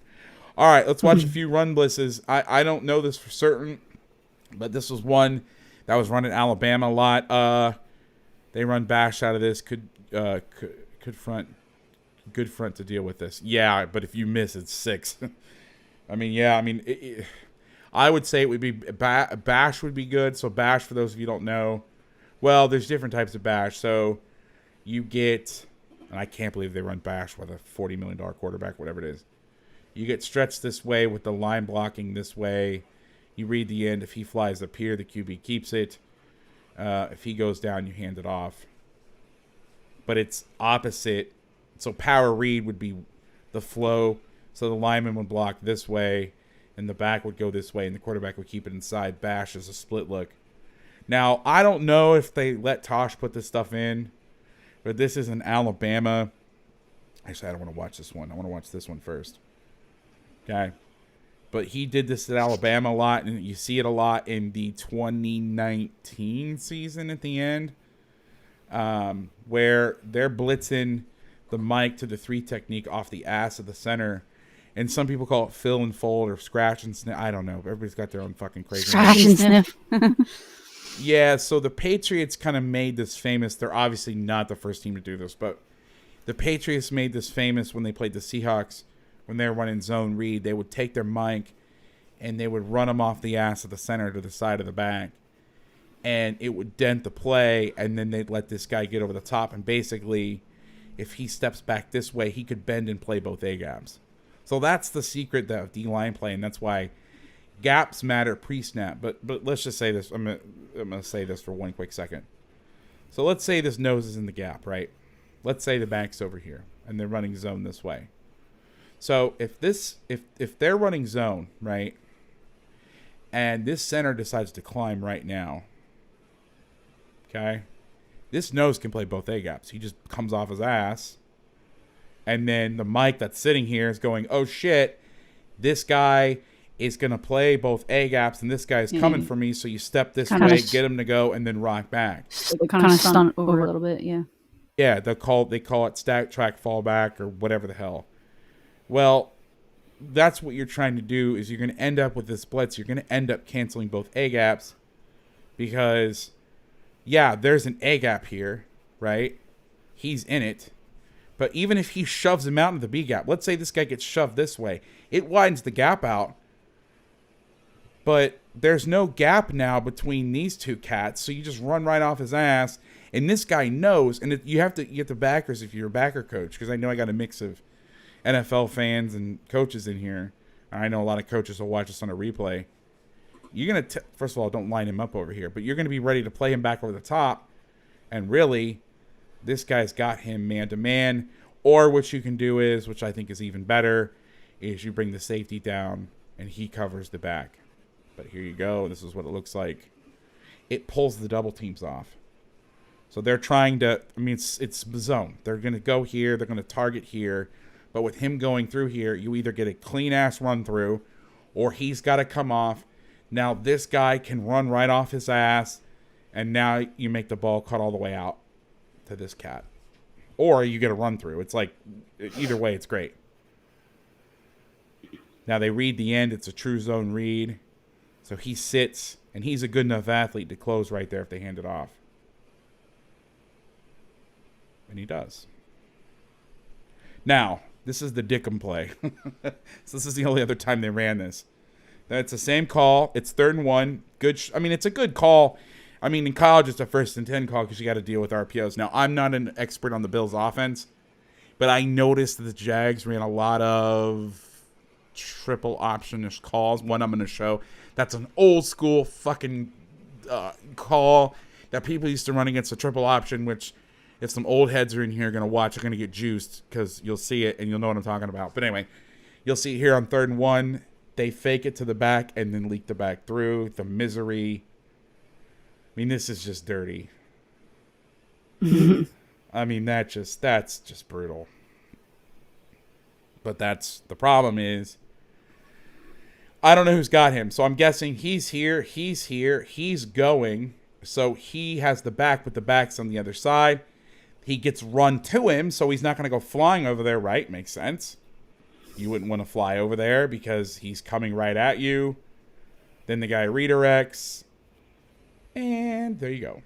Let's watch the end zone. Yeah, it helps, like, yeah, exactly. Shane said it helps having a guy like Miles Jack to run off the center's ass as well.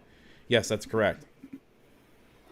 And it's interesting because it seems like, before he wasn't really, like, very effective as, like, the sole tackler and as, like, the middle linebacker.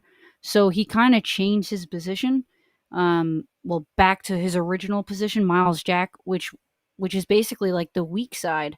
But in all these plays, he's not the weak side. He's the middle linebacker. So I'm like, they must just be like rotating him around a lot, because he's a really fast and he can like bend really well and kind of get. He's a good mismatch when it comes to, him going against offensive linemen. Yeah, not a guy that you want to come off a double team to try to block in space. Not great. Not what you're looking for as an offensive lineman. All right, so here is the triple option stunt I was talking about. By the way, I'm going to throw a quick plug in. If you're watching this, make sure you subscribe to the channel, leave a like and a comment. I was going to do some, phony ass, like, name your favorite call we talked about. I'm not going to do that shit. That's corny. But if you have a question or something that you're thinking about it, or a comment, I mean, I know it's the comments page, so yes, leave a comment. But if you have any questions or anything, I try to answer these comments.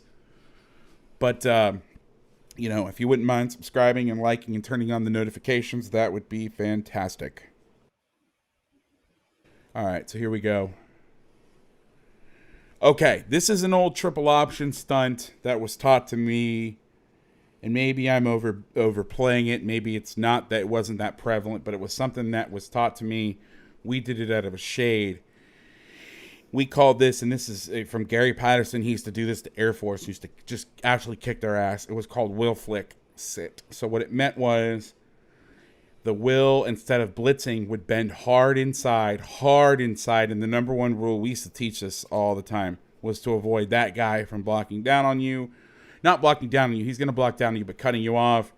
You're going to play quarterback to cut back, and it really takes the air out of this option play here. This is now 3rd and 2. This is towards the end of the game. This is the last play before the last drive. So this was like a huge play for the Jags, I believe.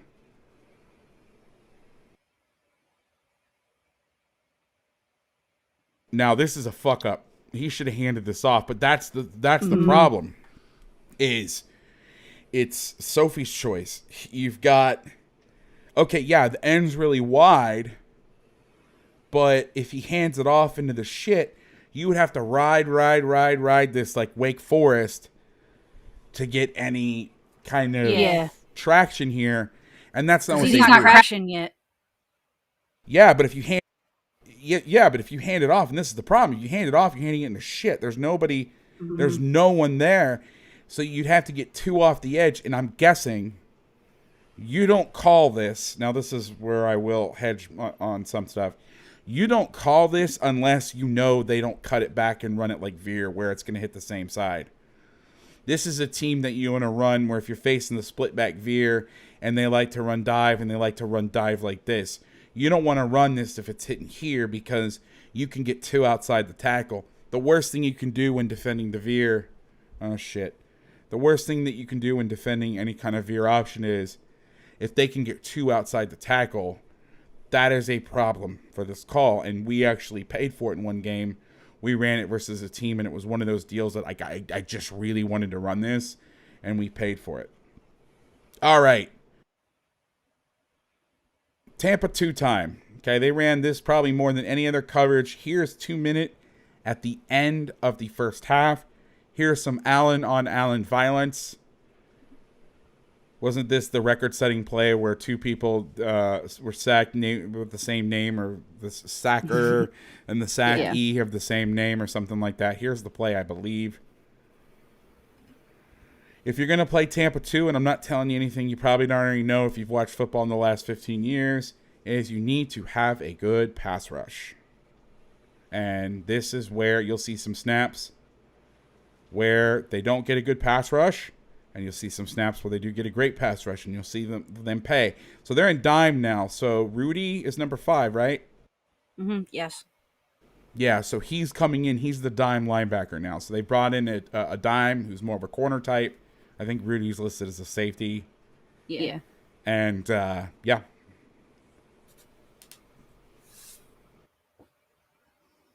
Here's the end zone. Josh lulls the tackle to sleep. Nobody can cover him. And he's hitting his back foot and getting nailed. Let's watch the coverage real fast. Nothing crazy, nothing fancy. You can see Jack running down the middle trying to...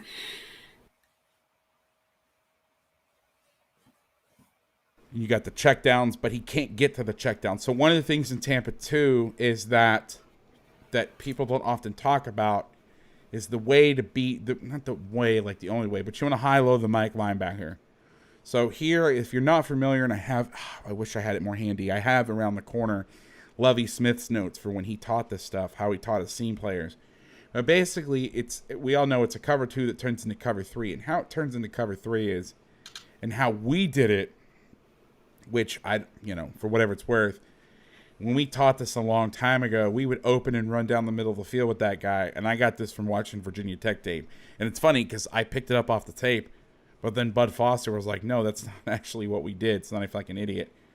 But when this guy is going to open up and turn his back, he's going to open up to the strength of the field or whatever, because the Mike that has the line behind him is running down the middle of the field. This guy is not going to get any help from him because it's literally he's going to face that way, I'm going to face this way. So what we would do is we would let the guy who the Mike is opening to, as he got deep, we would have him drop shorter and a little bit more in here, and this guy would get a little deeper, so you'd almost get 3 levels here. Now, if you're doing this right, you probably want to change it. Regardless of what's happening, you want to run this guy down the middle of the field, have him drop deeper because he has the field, and shorten up this guy's drop, so you can basically come back in here and squeeze back in here and help on those checkdowns. Because really, the straight up answer is you high-low the Mike. You send somebody at the Mike deep, and then you have the back check down in front of them, and it's a game of, again, football is a simple game made hard by people like me. It's monkey in the middle. He drops, you throw the check down, he sucks up, you throw the ball behind him. But that's how you really want to beat it. And they do a good job of that, but the problem is, if you don't have the pass rush, you can get those checkdowns. If you do have the pass rush, you can't. You don't have the time, and you saw what happens. Here you see he gets the time, he gets it out on time, and it's, 2nd and 9, and now you got almost, I think it was first down, gain of 7, so now it's 3rd and 2. They do a good job blocking it. Singletary gets out, and there you go. Now here's a hurry. This is another 2-minute snap, so this is the snap before the sack that I showed you just a few seconds ago. And you could kind of see it here. Now, I don't have any data on this. I don't know about this. But if you watch it, so you got 2x2 formation. The back is into the boundary. So that's why Miles is opening towards the boundary. Now, but here's what's interesting. He drifts wider because he's wider. And really what you want to do is, if you're really good at this stuff, let me let you in a little secret, a little Tampa 2 secret. If you got a guy with some shit to him, okay, as you open down the field, you read the release of the X. If he is stemming inside and vertical, he is most likely going to run a dig or a curl. Dagger, dig, seam, flat, or whatever is a good way to open up the window in Tampa 2. But so, and again, I'm just guessing here. Now, last night I was super confident of what was going on because I know the shit. But as Miles look, he's running away. So he's thinking, I need to get wider for the bender, right? And that's why he's pushing and getting width as he's getting depth. But again, that's just a guess, but it makes a lot of sense because normally he is straight back. But when he is straight back, it's because you're getting a guy rushing inside. But look what I'm saying. Look there. It's almost like a lopsided triangle. Mm-hmm. Where you've got deep. Now he's got his back to him, so he's a little deeper and he's short. Now, I don't know if that is because Miles is turning that way and going that way, so he's going to shorten up, or if it's because he's in the boundary. Let's investigate. As we watch this, we'll actually get to see a lot and how this plays out. They get a hurry. Now we can't get the check down. The Jags do a great job. Oh, shit. Let's watch that end zone real quick. The Jags do a really good job with the pass rush. Great stunt. That's a great stunt here. Watch what he does. This is actually really interesting. You don't see this a lot.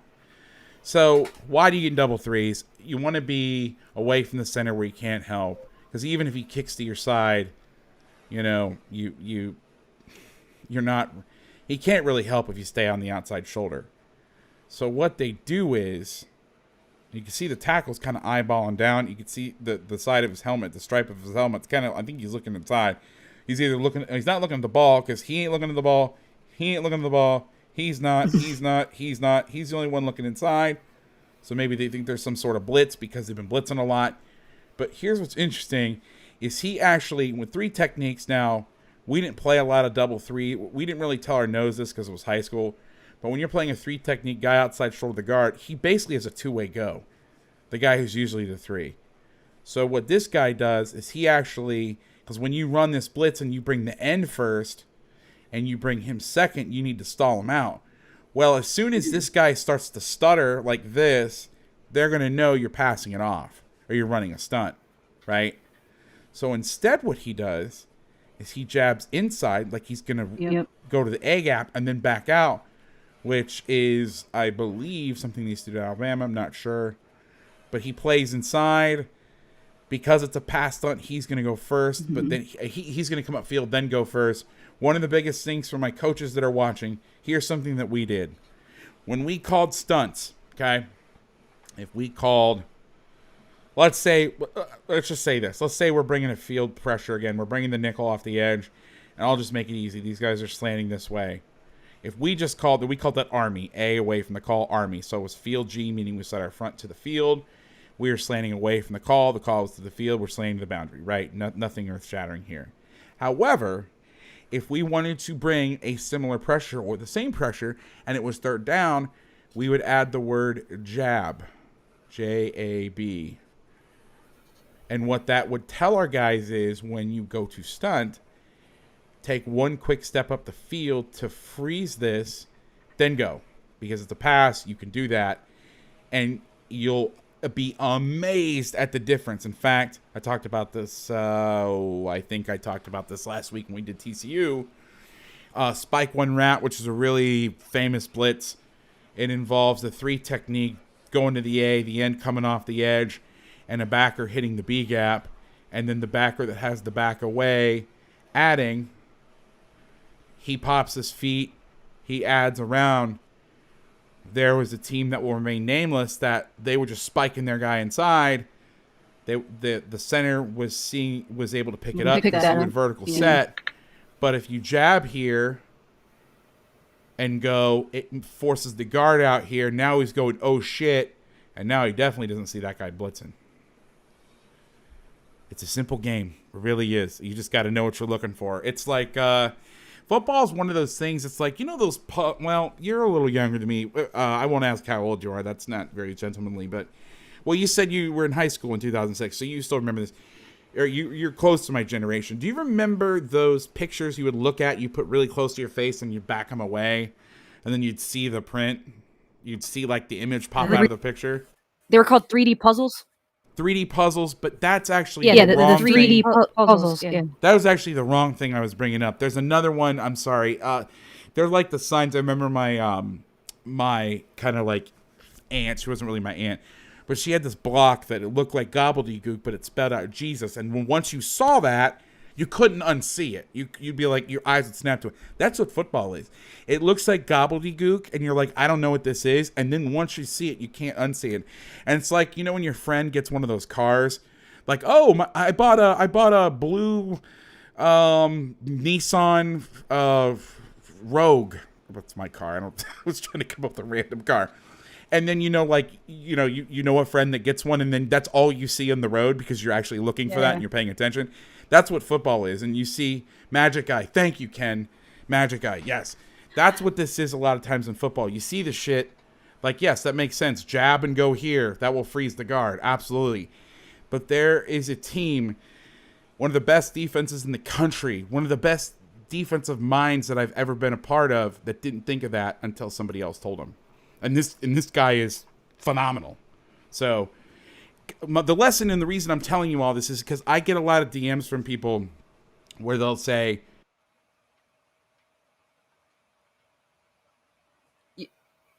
I got you. Sound. Yep. Okay. I'm getting better. which is still ridiculous I have to do this, but I get a lot of DMs from people saying, like, they'll ask me a question, and then they'll say, like, oh, what is this? And I'll tell them, or sometime there was one today, I was like, there's like this Patriots clip, it's been sent to me 3 times, where literally everybody's just backed off, and like everybody picks everybody up. It's the craziest shit I've ever seen. And I'll either give them an answer, and they'll feel like disheartened that they didn't figure it out, or I won't know either, and then they'll be more frustrated, because like, well, shit, if you don't know. But a lot of this stuff is like, don't be hard on yourself. If you're in here and you want to coach, or you're in here and you're trying to learn, and you're like, shit, I can't, I'm just not understanding this. I don't really know what's going on. There is a staff that didn't figure that out until somebody else told them. And they're one of the best defensive staff in the world, and they've come up with all sorts of crazy shit. So my point is, don't get down on yourself if you're learning this stuff and you don't understand everything off the bat, or you don't see stuff right away. It takes me all the time. And sometimes some of these long explanations I give on these plays, you know why it is? Because I don't know what the fuck's going on. So I'm like trying to figure it out. I'm like, oh, what's going on here? What's going on there? And Ken, who's on the Patreon, when I have questions, people ask on the fly. Like, you've seen me process through some of this stuff where I've been like, I'll get halfway through something and I'm like, actually, no, that's bullshit. What am I talking about? And then I work backwards and try to get my way out of it. But I just see a lot of people that they get frustrated that they can't figure this stuff out. And stuff like that, that's like, the guys that are getting paid millions of dollars have a hard time. All right, back off the rant. So here we go. Again, Tampa 2. We got 2-by-1 covered, so this is actually easier to cover because now you can't get 5 out in the route as easily. Now you have 2 checkdowns, but by the time the checkdowns, and they're trying to chip now, he's trying to chip on the end, which is an indictment. I mean, help me out here. 91. Is it that Yannick? No, it's Dwayne Smoot. Who am I thinking of? Yannick? Ngakoue. He used to be number 91. But he was on the Jags? He was on the Vikings. Yeah, he was on the Jags. Okay, so I'm not totally crazy. Okay. No. Now, I'm no NFL aficionado. Okay, we all know that. I've been very, very, very single high. I'm kicking you out, Ken. I can ban people. Just kidding. But the fact that they're having to chip a guy, they're 7-man protecting and they're chipping their guy, and that's what happens is, it's 2nd and 25. They're calling these long ass routes. They're keeping 7 in protection, leaking guys out.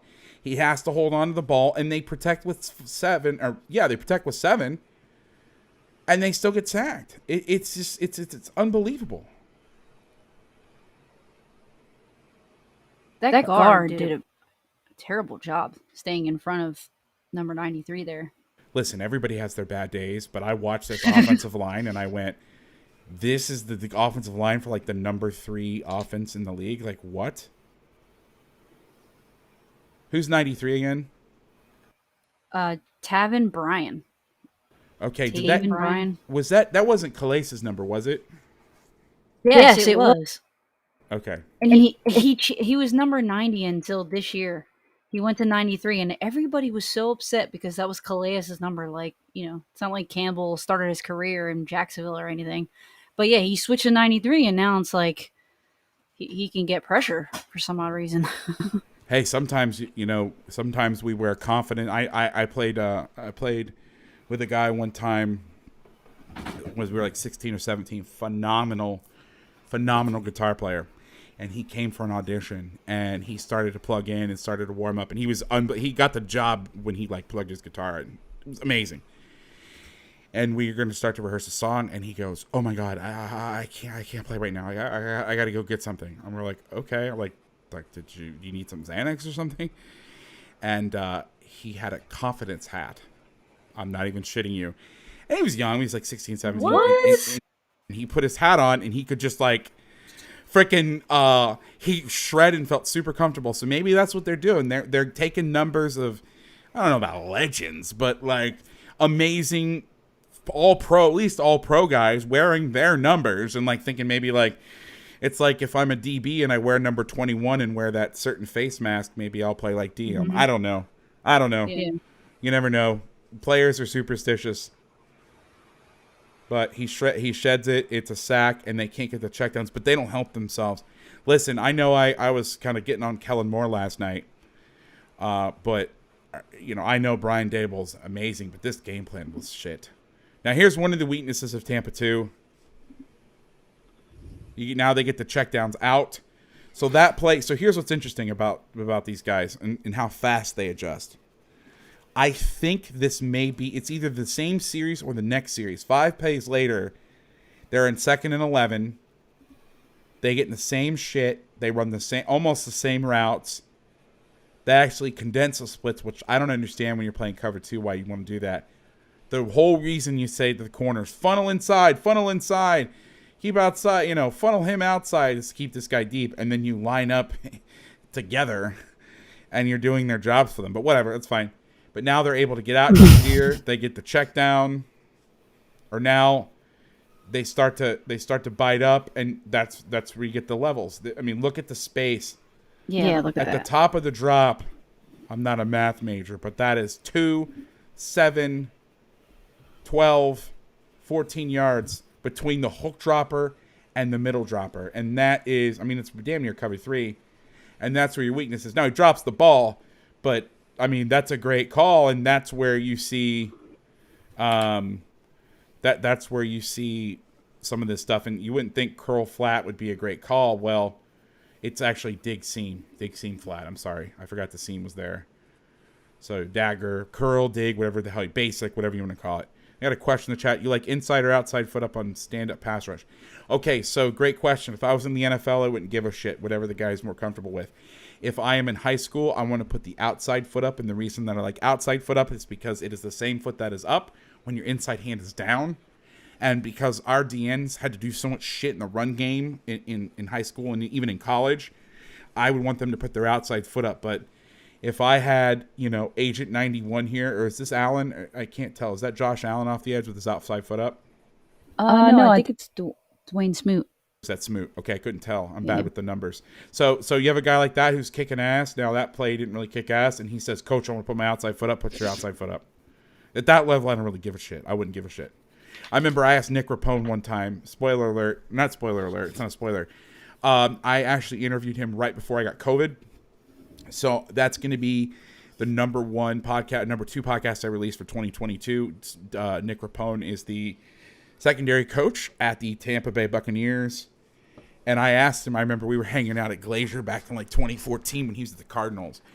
And I remember being asking him, how do you teach Patrick Peterson versus the other guy that was the corner? And this is when Pat was in his prime. There was nobody better than Pat, maybe Sherman.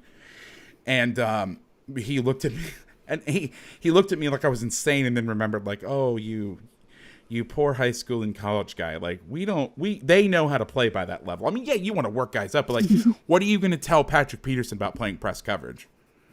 You know what I mean? You can give him a pointer here and there and help him stay on his routines, but you're not going to be like, hey, Pat, I was thinking maybe you could put this foot up. He look at you like you're insane. Like Mahomes, you want to craft him, you got to coach him up, and that's a different position. So obviously maybe that's a bad example, but you're not going to tell a guy that a technique position like that, like edge rusher, offensive tackle, stuff that's very mechanical. You can always help shape guys, but I don't give a shit at that level. Especially if it's a guy like Josh Allen. Now, if it's some Scribini that's on the practice squad, then that's a different story, but not in this. Okay, so I get a lot of questions about the penny package. The penny package is a package that was popularized by Brandon Staley. It comes from the Vic Fangio family. It is the only time I've ever seen anybody do it. Doesn't mean it's the only time that was created. I know I'm very guilty of being well, that wasn't the first guy to do this. This guy was the first guy to do this. But it got really famous last year because of Staley's use of it. Again, Fangio ran it, but not a lot. So people are starting to do it. The University of Michigan's busted it out. Now, of course, I'm drawing a blank now. There's a bunch of college teams I've seen do it, but I remember Michigan doing it earlier in the year. What the penny package is, it is a 5-1, 2 high safety deal. Now, the Rams did it. We talked about it last night with 2 outside backers and then 3 interior. Sorry, circles. I screwed that up. I was going to do circles and slashes. whatever. Backer, D lineman, D lineman, D lineman. Now that's because that was the Rams personnel. They were a 3-4 team. Their Jaguars look like they're a 4-down team. And then it becomes like, what do you call Josh Allen? It's all semantics. It's all bullshit, to be honest with you. And especially in the NFL when everybody's in freaking nickel. But you're playing 5 down. And what makes the penny package unique is normally when you run odd fronts, you want to rush. If you're rushing the strong side man, you are rolling to 3. And if you rush the weak side man, if you're rushing the weak side guy, you're playing quarters or 2 deep, some sort of cover 2, quarter, half quarter, quarters, whatever. Playing 2 high safeties. But the penny package is self-contained. So normally in a 3-4 defense, here's your Sam. You're playing 1, 2, 3 linemen with a guy off the edge, and you have this guy would be a backer off the ball. So he would be coming from depth, and it's all tied in the secondary. Here's what is interesting about this package and what makes it kind of cool is that, first of all, you're able to play the bear and play 2 high safeties. Okay. Second of all, it's all self-contained. And what I think, and I don't know this to be certain, but my guess is it's screwing up quarterbacks. And now I'm kind of going to go against this for these couple snaps.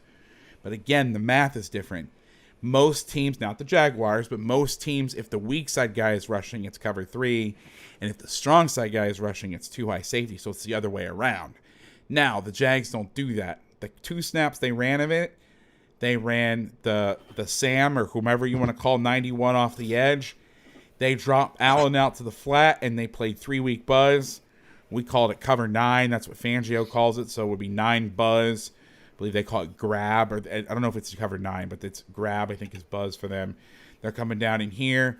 So it gets the effect, if you watched any of the previous shows, 1 cross, where you're playing 1 high, you're getting a guy on the bender from the other side, or with 2x2. He can help out, but he's dropping in the hook. So if you get over routes, he will end up taking that. You'll see the 2 snaps here. Again, they're going to rush the Sam. They're showing like they're bringing pressure. But the Sam is going to go, or whoever that guy is, whatever position they call him, they're going to drop the weak side edge out to the flat. Again, 6 buzz. He's in the 3rd. So curl flat or seam flat, strong hook, weak curl flat, middle thirds, corners are out in the 3rds. But people were asking a lot about the penny stuff. Here's an iteration of it. I don't know if they call it that. One thing I did mention about the penny package last night was that normally in penny you have zeros, you have 5, 3, 0, 3, 5. But a lot of people put in a rule that if there's an attached tight end or a tight end in the box, he could be here, he could be here. If he's in here, I'm not really sure. You don't see a lot of that in the NFL anyway. That you would kick this guy out to a 4-eye. But that's whatever. So here's the snap of it from the wide copy. They're showing like they're coming off the edge. They're showing like they're coming up the middle. They bring the Sam off the edge. They're playing 3 deep. Now they bail. Again, let's talk about space, and they get the first down. These were not particularly great reps for the Jags, but because everybody always asks me about this, I figured I'd put a few snaps of it in. They're playing country-ass cover 3, depth and divider. The corner, because the corner is responsible for both verticals. This guy is not in any place to play anything out. They throw a curl. Easy catch. First down. Watch the snap in the end zone. Now, why I think, this is wrong. So it doesn't, is Allen in the game? I don't think Josh Allen's in the game. No, it's Clavion Chasen on the left side. Oh, the kid from LSU? Yeah. Or is that Miles? You talking about this guy? Oh, is that Miles? Oh, okay, yeah. It looks like Jaheed Ward is on the inside. Because they have a lot of depth. Roy Robertson Harris is on the inside, and I don't know who the other guy on the inside was. Maybe it was Adam Gossis, but they were kind of switching it up a little bit. So I mistook this. In my notes, I thought Josh Allen was over here because I looked real fast, and so I was like, oh, they're trying to... Oh, he's on the other side. Now he's in, but I was like, oh, they're trying to get him to slide to Josh Allen. No, they just bring Josh Allen. So I thought they were trying to do one of these where they draw the attention this way and then bring it from that way, but clearly I'm wrong. But anyway, here's the wide snap of Penny. The second snap. See, like on these they're running a 3-4. So like they did, they're switching it up like a lot. Like Josh Allen was kind of like dropping a little bit, but like 3 guys are, rushing every time. Well, it's definitely 4 there, but Josh Allen is the one that's kind of dropping back. Well, so let me ask you this, because here, how they do it, and this is, tell me if I'm wrong, but it looks like to me the Jags are doing out 4 down. So you have your end, your nose, your tackle, and then your other end, and then this is Miles Jack, so he's one of your backers. Mm-hmm. So they're doing it out of 4-2-5 personnel, I think. I don't know. You know better than I do, but some teams do it out of 3-3-5. Now the thing about and I'll say this, depending on, and again, what do you call Josh Allen? Do you call him an end? Do you call him a backer? Whatever, it doesn't matter. But what I'll say is, some teams like Staley, and we talked about this last night, the problem that Staley has is they were only bringing in that certain subgroup to run this stuff. So if they saw 3-3-5 personnel on the field, it was only Penny. And when they went into their 4-man rush stuff, they would take one of these cats off and bring on an inside backer. So what they were doing is they were using their Will and their Sam, and then they were taking off their weak, their Jack or whatever you want to call it, their weak inside backer. Actually, the Staley system, they call it the dime. They were taking off the sub backer and bringing on an actual third down lineman, and it was the only thing they were doing out of it. Where at least, depending on what you would call them, the moral of the story is they left the same personnel in the game than like the last few snaps. Like there's 91, there's 41. Obviously, the last snap wasn't, Josh Allen wasn't in, but you have your guys that were playing DNs. You have your interior guys. So no matter what you call, if you call him a backer or an end, they're leaving the same guys, which makes it more effective, I think. But what do I know? I'm sitting here talking on YouTube. These guys are game playing in the NFL. All right. So some coverage stuff. I'm going to start blowing through some of the stuff because we got quite a few snaps left, and there's some good stuff. Laurie, if you have to run, I totally understand. Okay, I'm going to make a case against loaded fronts. So for those of you who don't know, loaded fronts is you are putting 3 down linemen to one side. Okay. You are putting one of the down linemen to the other side. I talked about and then a backer here, and they're playing dime now. So they're in a true dime. So Roby, number 5, is it Roby? Rudy. Rudy, sorry. Rudy is the dime. Somebody else is the nickel. And this stuff is really, really good. Okay. And I've made the argument in previous episodes that I think you should put your best guy to this side, because with all the numbers this way, they have to slide this way. Everybody has to slide that way. And so now you get a one-on-one with your best guy. I've also made the argument that you could put your best guy to this side and run games with him. But here's the problem with the loaded fronts. So I've said good loaded fronts, bad loaded fronts. When you play loaded fronts, when you put 3 linemen to one side and you shade him, this allows the offense, especially when you don't blitz this guy very much, this allows the offense to still slide this way. Okay? They can still half slide this. He steps up and blocks Miles. I fan out here. Okay, so you see how they can pick it up. Okay, now my case for not running loaded fronts are, if you take this guy right here, okay, and you move him just a little bit right there, they can no longer slide. They have to 5-0 this, meaning they have to man protect this. Okay? And then this guy would block inside backer. He'd be coast to coast. Okay. People say you can slide it. I don't think you can.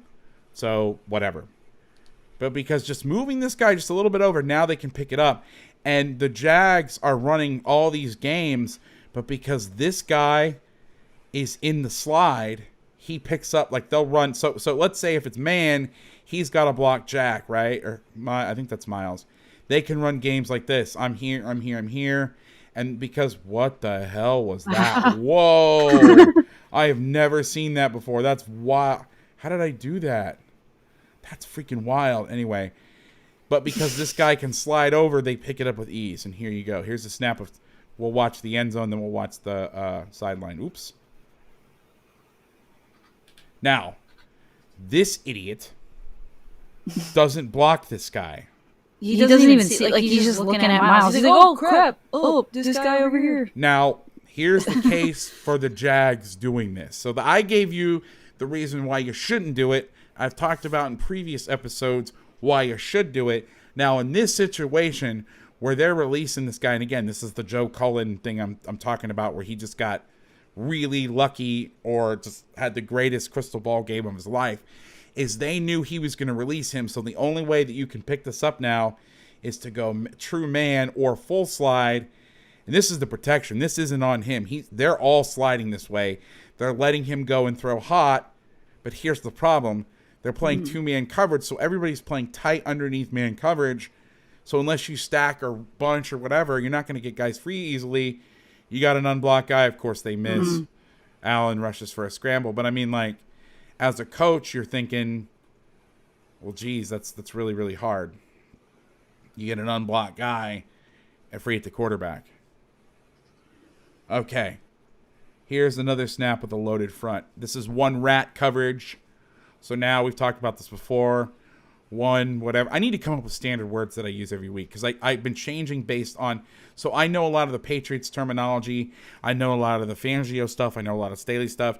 TCU's its own deal. I talk about it. So I talk in each team's terminology because I'm trying to teach everybody the different defenses. It's like the whole reason I'm doing this instead of just choosing one. But then I bounce around technology. Yep, terminology.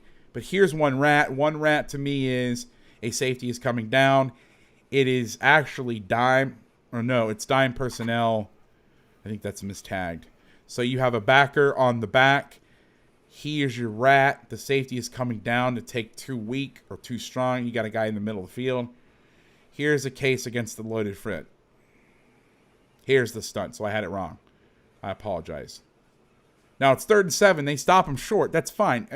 To me, it's not process, or it's process oriented. Because this guy is not a blitz threat, they don't blitz him much. Once he goes, they slide. They bring Singletary across to block him. He does that. So now 74, the right guard, can pick up the slanter with ease. They pick up Josh Allen.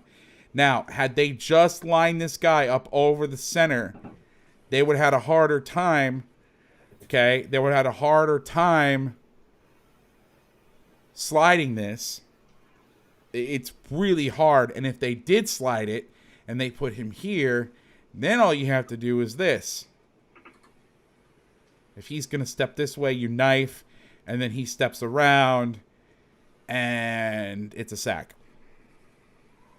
So the thing is, you can slide those 5-0 looks, but you open yourself up in so many different ways. So when people say, oh, you can slide this shit, I'm like, no, okay, sure you can. And then I'm like, yeah, I can. Wink, wink, wink, wink, wink. Please do this because it's great. Let's watch the coverage.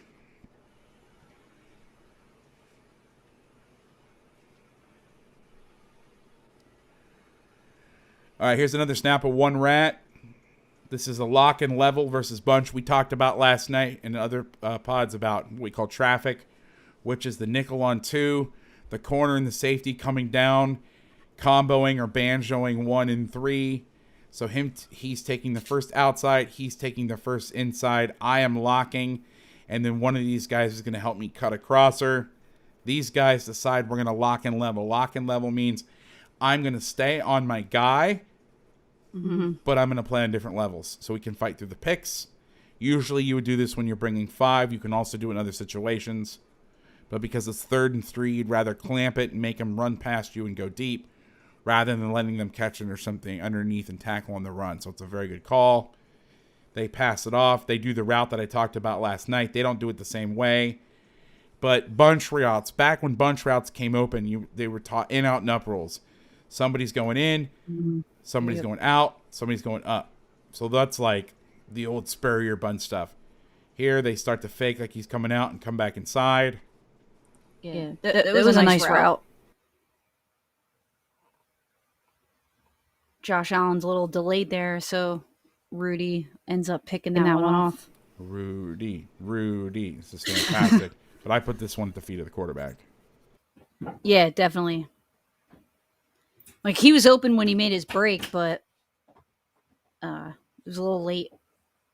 Now talk to me, Laurie, on this, because I had heard. So I'm not a huge Josh Allen fan. I'm not that I'm not a fan, but like I don't sit and watch him, and I just hear and I've seen clips where he takes off and runs and do all this stuff. But when presented, he's not taking off very much. Is that? I mean, I know a couple of clips ago he did, but like this game, he was forcing throws instead of taking off. Is that normal for him, or did I just catch him on a bad day? Yeah, I think it was a bad day. I mean, he should have taken off like a lot more than what he did. I don't know why he was forcing it so much, but it seemed like they weren't really throwing as much underneath. They weren't throwing screens to the outside. They weren't really helping the offense at all. So it was like, what is he gonna do? Take off and keep it every time? So it was just like, okay, he's gonna try to force these because he's better than this, normally. Right. So it's just like, okay, yeah, I could do this, and it just seemed like, yeah, like you're saying, sometimes you look into that crystal ball, and it's just one of those games.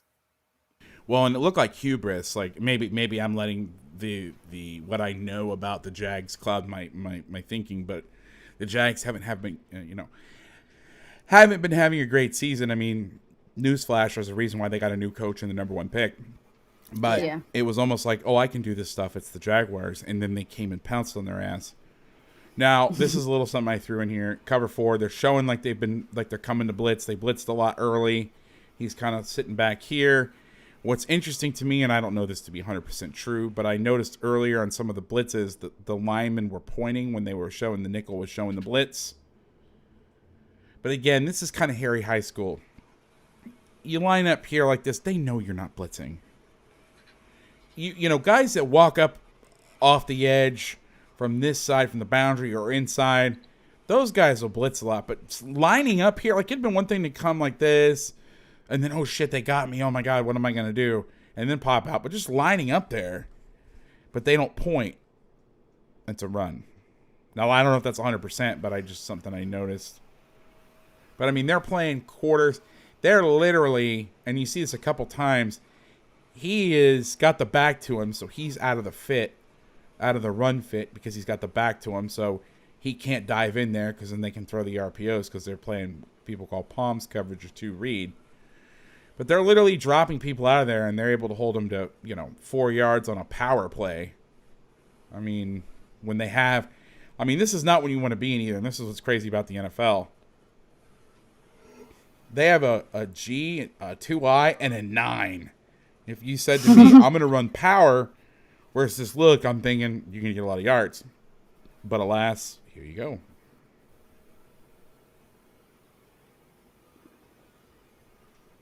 They just kicked their ass up front.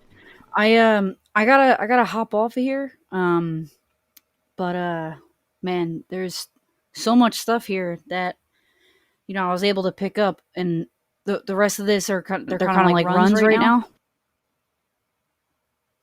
Yeah, I'm gonna do that, and then I'm gonna watch so I got a couple more snaps, and then I'm just gonna watch the last drive in order. It's a combination of everything we've already talked about for some bonus footage. But yeah, I know we said 2 hours. I know people got to go, but if you guys want to stick around, I'm gonna show. We've got a couple snaps of cover 8, which we talked about last night, and then the last drive is awesome because you get some Tampa, some Buzz stuff, and then they run a couple snaps of 1 double, which I hadn't seen this year in the NFL yet. Not to say that I watch a fraction of the footage, but I got really excited. So, Laurie, I will bid you adieu, but if you want to stick around, we're going to keep watching. Thank you so much for coming on. I really appreciate it. People like you make these broadcasts way more fun because otherwise I'd be like, this guy, number 12, and people will be like, yeah, he won MVP last year. And I'm like, oh, right. So thank you for coming and hanging. Yeah, no, absolutely, man. Hopefully Jags kind of step it up and they're able to, keep this momentum going. They play the Colts next week, so I don't know. I'm kind of excited for that. Maybe I'll send you a couple clips, kind of get some info, like how we did tonight. Thank you so much, man, for having me. Thank you for coming. Thank you. Have a great night. All right, you too, man. See you later. Well, I'm sticking around, so let's get back to the film. I mean, I can't stop here with some of the goodness. Some of the best stuff's coming up. All right, I talk about during playing screens and advocating pressing versus playing screens. This is why I talk about this a lot. When you're throwing perimeter screens, somebody in the chat mentioned, now this is towards the end of the year, or towards the end of the game. They are showing press up here, which means if they're going to throw perimeter screens, the blocks have to flatten out, which means guys off the roof can trigger. I'm talking about space. If you're off here and this guy can stalk, it looks like a route, which buys you more space inside here to go run your screens.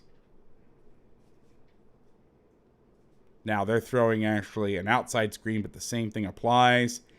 He has to block now.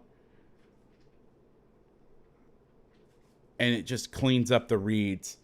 If he is back here, he can make it look like he's running a route and then stalk, and then everybody's late.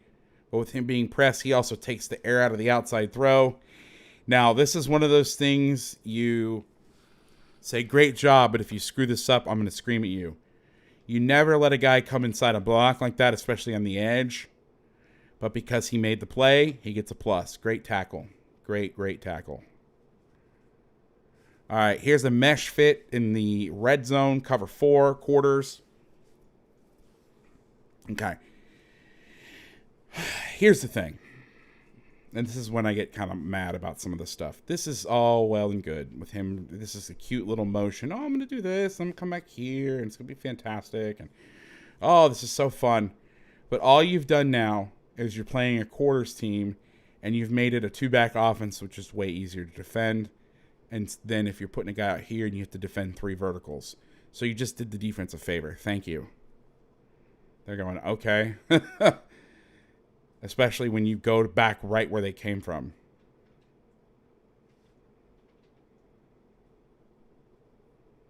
I don't understand that, but, you know, that's fine. All right, so let's break this down. Okay. Yeah, well, it's also a thing. Not a winning business model. Getting your stud blocking on perimeter screens. We talked about that last night. We were watching the Cowboys. They had these great cover 8 beaters, half, quarter. And they're designed for the backup running back. And he's dropping them, and everybody's yelling at Dak Prescott. It's like, what? All right. So where's number 3? That's what you need to know in quarters. So we got quarters on the backside because of the cut split, because this guy is not a huge vertical threat. It looks to me like they're comboing this side, and they're going to let one of these backers take him man-to-man. We've talked about that some before. Plus, with the compressed splits, it turns into almost like a true zone quarters.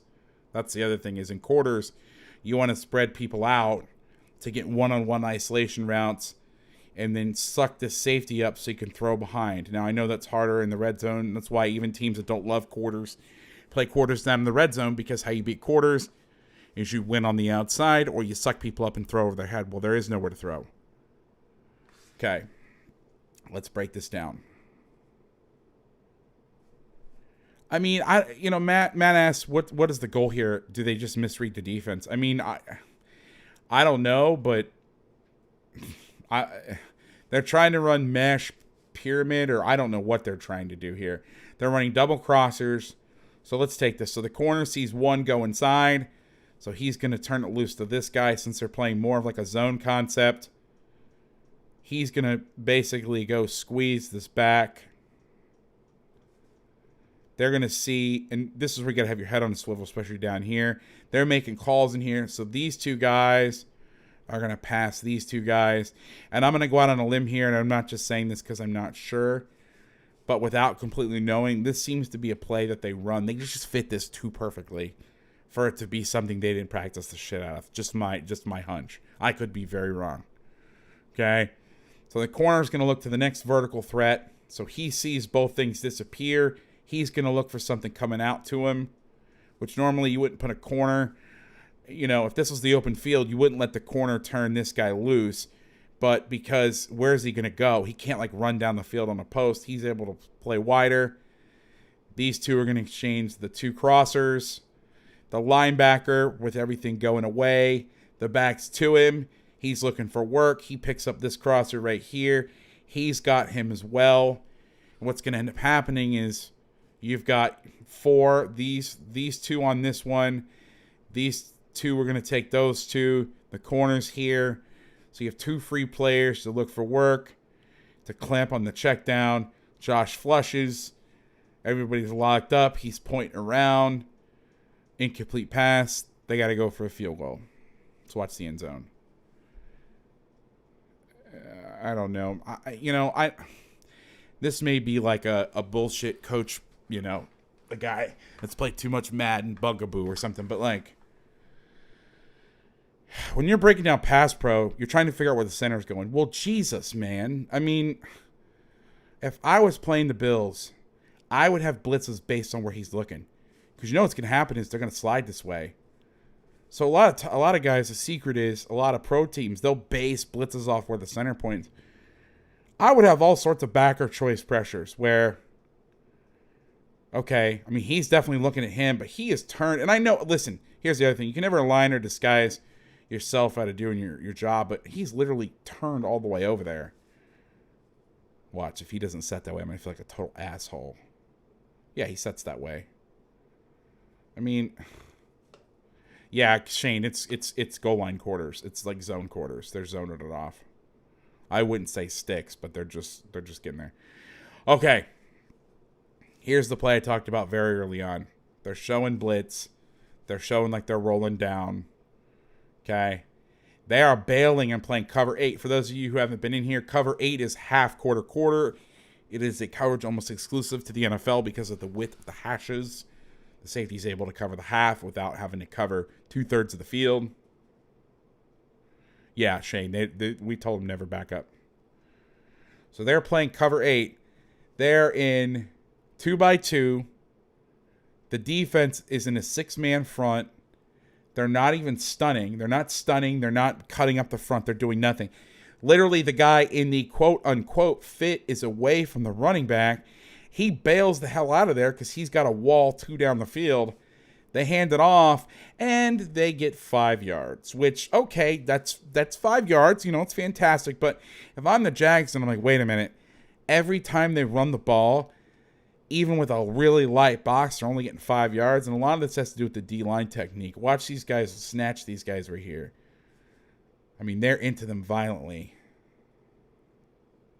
And this is one of the things, this is one of the Pete Jenkins things. You're going to play eye to eye here in heavy. And what this does is you latch onto this guy. He can't climb. Where we used to play stuff where we would say, okay, we're going to play in the gap. And if he tries to climb, we're going to backdoor it and make the ball cut back out here. This is just a theory of defense. So the Pete Jenkins stuff is fantastic versus the run if your guys got some lead in their pencil, which is code for they got a big ass. they're big. They have to stay on the doubles. These guys are completely clean. And then they just fit off the back. The freaking 3 technique that's getting double team slips and makes a tackle. I mean, you can't win football games. You can't win football games if you can't double team a guy. Okay, so we talked about this last night for those of you who were here. Cover 8, the strong hook defender is going to drop differently than he would in 2-deep zone. And that is because he can pass. I know, Matthew, it is so confusing. The NFL, the margins, and that's what's so crazy and what's really great about the game. The margin between, I won't say the best player in the league, but the difference between the 25th percentile and the 75th percentile is actually really close. If you were to look at like the talent scale, if there's a way, I'm sure some nerds have figured out how to do it on some sort of like scale or metric or whatever, but they're a lot closer than you think. And some guys are just motivated. You never know. Like 90s parents may have come to the game. The left guard slept funny. A lot of it is just, I mean, you're watching a team that literally people thought were going to go over. They had a coach that was out of his bar grabbing girls' asses. People thought we were going to get fired weeks ago. Being a coach with being coached by a guy who drove naked through Wendy's at one point in his life. Like, I mean, versus the darlings of the NFL. and then you could just watch this stuff and everybody's like, oh my God, it's so confusing. It's like, that's football. And that's why I always get pissed. Like there was somebody on Twitter that was saying, oh, this team's not good. Oh, this football team, they're not good. Like what is good? Like winning football games is hard. I don't care what level you're at. It is hard to win football games. And especially if people are getting paid and it's their livelihoods on the line. It's not like it's like for your friends or your family or whatever, like your livelihood is on the line. It's hard, man. It's hard. And so it's crazy to see this stuff. I know, it's wild. All right, so the question in the chat is, what is the difference between cover 8 and cover 6? Sorry if that's a dumb question. It is not dumb at all. Cover 8 is, again, it's a Fangio thing. He's not the guy that created it, but he ran it a lot, and he had some success versus, like, everybody and their brother now runs one cross in cover 8 versus the Chiefs. The difference is, and it's all semantics, if you're a one-high team, you're going to call cover 3 strong side rotation, cover 3, and weak side rotation, cover 6. Like Nick Saban doesn't have a cover 8. Cover 8 for him is quarter, half, because he's 3 is strong, 6 is weak. But the difference in this language is 6 for these guys is quarter, half. So you're playing quarters to the passing strength, which is over here. And then over here is cover 2. Cover 8, it's opposite. And the reason that, a lot of teams run quarter, half. I mean, literally, Monty Kiffin was running under quarter, half, and not Vince Dooley. Shit, what was his name? Who was the defensive coordinator? Irk Russell was running shit like this back in the late 70s. But cover 8 is usually not seen in football because you're having to play 2-deep zone to the wide side of the field, which means this safety would have to play all this space. But because the hashes in the NFL are narrow, it's not actually that much space. Whereas in high school, where this would be the hashes would be like here. Maybe that's a bad drawing. Oh, shit. The hashes would be where I marked. See, I'm still getting new to this. Still getting used to this. The hashes would be wider. If the ball was over here, this safety would have to cover all that grass or turf or whatever. So it's not a dumb question at all. A lot of people call what I'm saying 6 is 8. So I could see where it's super confusing. Who is the 3 technique? That's not Tyson Alualu. Yeah, Matt, I realized it. I'm a little bit ahead of you. So there's a little bit of a delay. So I've already switched back to the film and then back to my camera. Thank you. I appreciate it because I'm still new to all this stuff. So thank you. I think 93 is that Tyson Alualu?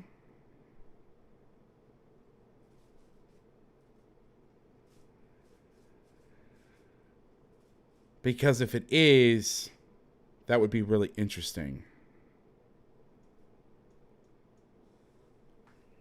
I'll tell you why. All right, so here's the coverage. But my point was yesterday when we were watching cover 8, okay, Malcolm Brown, because I think Tyson Alualu used to be 93 for the Jags or something like that. Maybe that was Calais, I don't know. But Tyson played at Cal. I think his college coach was Tosh Lapoy, who's now back with him, but that was a while ago. All right, so cover 8 we talked about yesterday. The strong hook defender is not going to drop out as much. Now he will drop deeper. We talked about this yesterday because somebody's like, what happens in cover 8 versus 2x2? Because we only seen 3x1 cut-ups. This is what happens. Okay? Actually, I may be wrong here. Maybe this isn't cover 8. Actually, I apologize, guys. This is actually not cover 8. This is palms. I got tricked, and I told this earlier. I got tricked by this guy. I was watching the tape fast. I had a bunch of technical difficulties. So this is funny. I had a bunch of technical difficulties, so I was ripping through the film. I saw this guy bail the hell out of the stadium. I'm like, oh, it's Tampa 2. It's actually palms coverage, which is 2 read. So the corners are bailing. The safeties are taking the vertical at 2. If one goes underneath, the corner makes a China or smash call.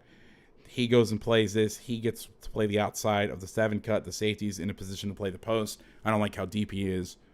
But what's freaking me out in watching this is, a lot of things, like I'll be able to see a coverage and be able to tell you what it is in seconds because you learn things in pattern, right? Like that's how we learn. Our brain learns. So what freaks me out is when I see shit like this is it's like palms, palms, palms, palms, palms, palms, Tampa 2. And because I'd watched a bunch of Tampa 2 snaps in a row, and my voice just cracked, I'm like, oh, it's Tampa 2. But it's actually not. So I apologize. So you got a lesson on quarter, half. I mean, look at him. He's running down the middle of the field like it's Tampa. And you know it's not Tampa because of how these guys are bailing. Or maybe it's some sort of like hybrid like Tampa bail. I mean, we used to play that. All right, here's a snap of Stubby. Stubby, for those of you who don't know, is a trips check. It's also known as special mini lock. There's a running joke on the Make Defense Great Again podcast. We call like 8 different things. The corner is either man on one or he's playing off man. And so if he runs under, he'll make a call so the nickel can play it. The nickel is playing the vertical and the out of 2. So if 2 goes vertical, he's got him. If he goes out or 3 goes out, he takes it. This safety is the vertical of 3.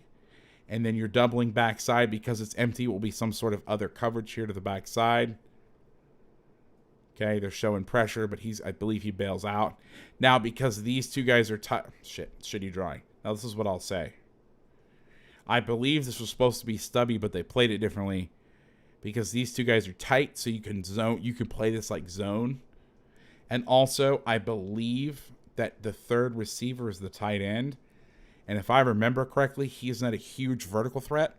So they're like, all right, the nickel's like, okay, I got 2 and 3 tight. 2's on the ball. 3 is off the ball.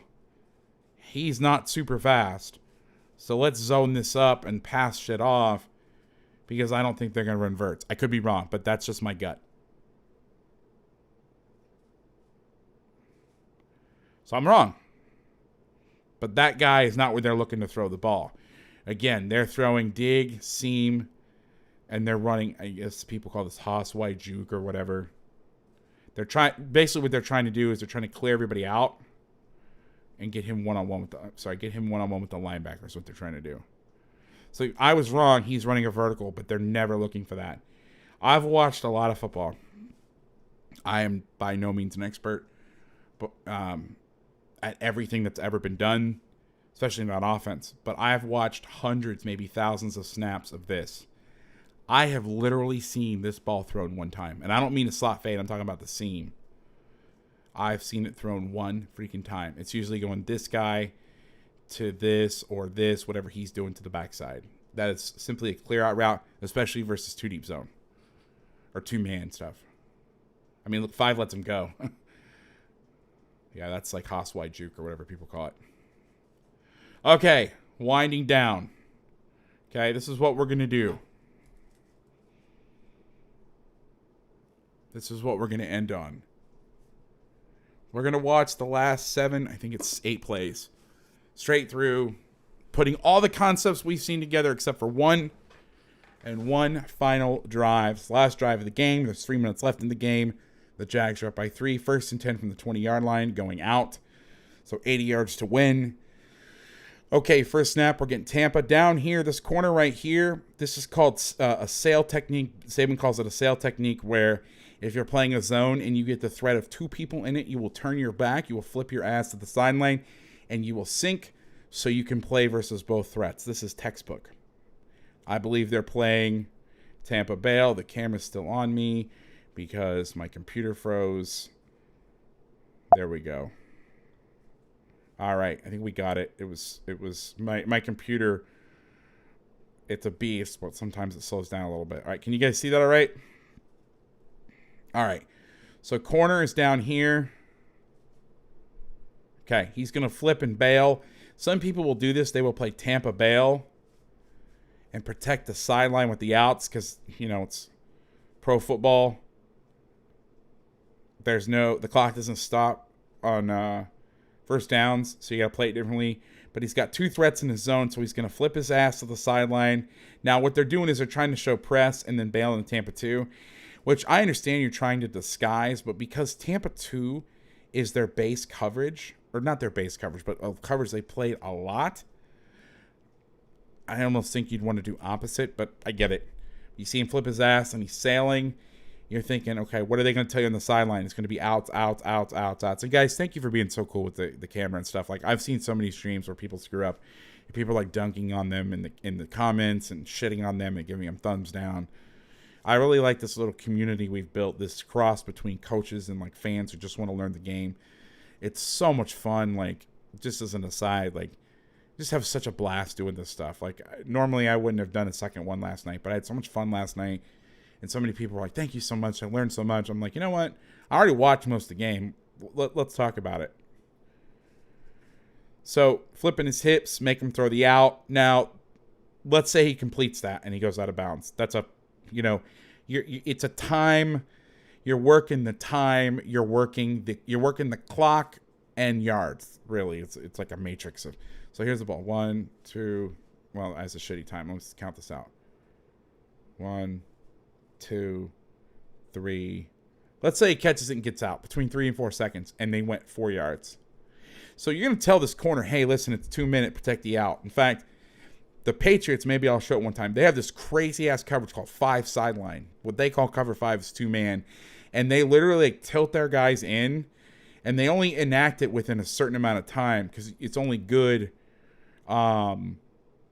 It's only really good when you don't have a lot of time left. Like, you would never do it in this situation with 3 minutes left.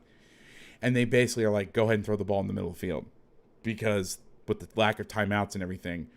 So, yeah, you don't want to give up outs, but you don't want to jump some out and let him hit a 15-yard corner route to give up 4 yards. So, great job by the corner. Here's the end zone clip. And this is where the pass rush really gets going. They don't really get much on this play. The Bills do a good job. But you'll see as it goes on, I believe there's some hits. So now they're balancing out the pass rush. They're trying a twist. The problem is these guys are not very good at this. They're engaged, and you can see the Pete Jenkins D-line technique at work. They're so used to latching on to people sometimes. They don't get loose. Like, keep going. Like, rip across face. That's one thing is, and it's funny because we were always like dip and rip on the line. Like, punch if you can, rip if you must. That's what we used to tell our kids. Where we would turn, dip our shoulder, and run our ass over here. And Tosh is so like, and I don't know, he may have changed this, but when they were at Bam, it was stay square, stay square, stay square. And this is where you see some of those issues happen on the inside. Anyway. All right, here we go. We got a hurry by the defense. Tampa 2 again, I believe. So now we're playing what some people call club technique on the bottom. We call it squeeze, where you're pressing and playing too deep. The corners are pressing now. Again, I'm thinking maybe they're thinking it's a screen. They're playing outside. So, hey, let's press on the outside. Let's force the issue. Now the Bills get a 19-yard gain here. The Mike is running with 3 vertical in Tampa.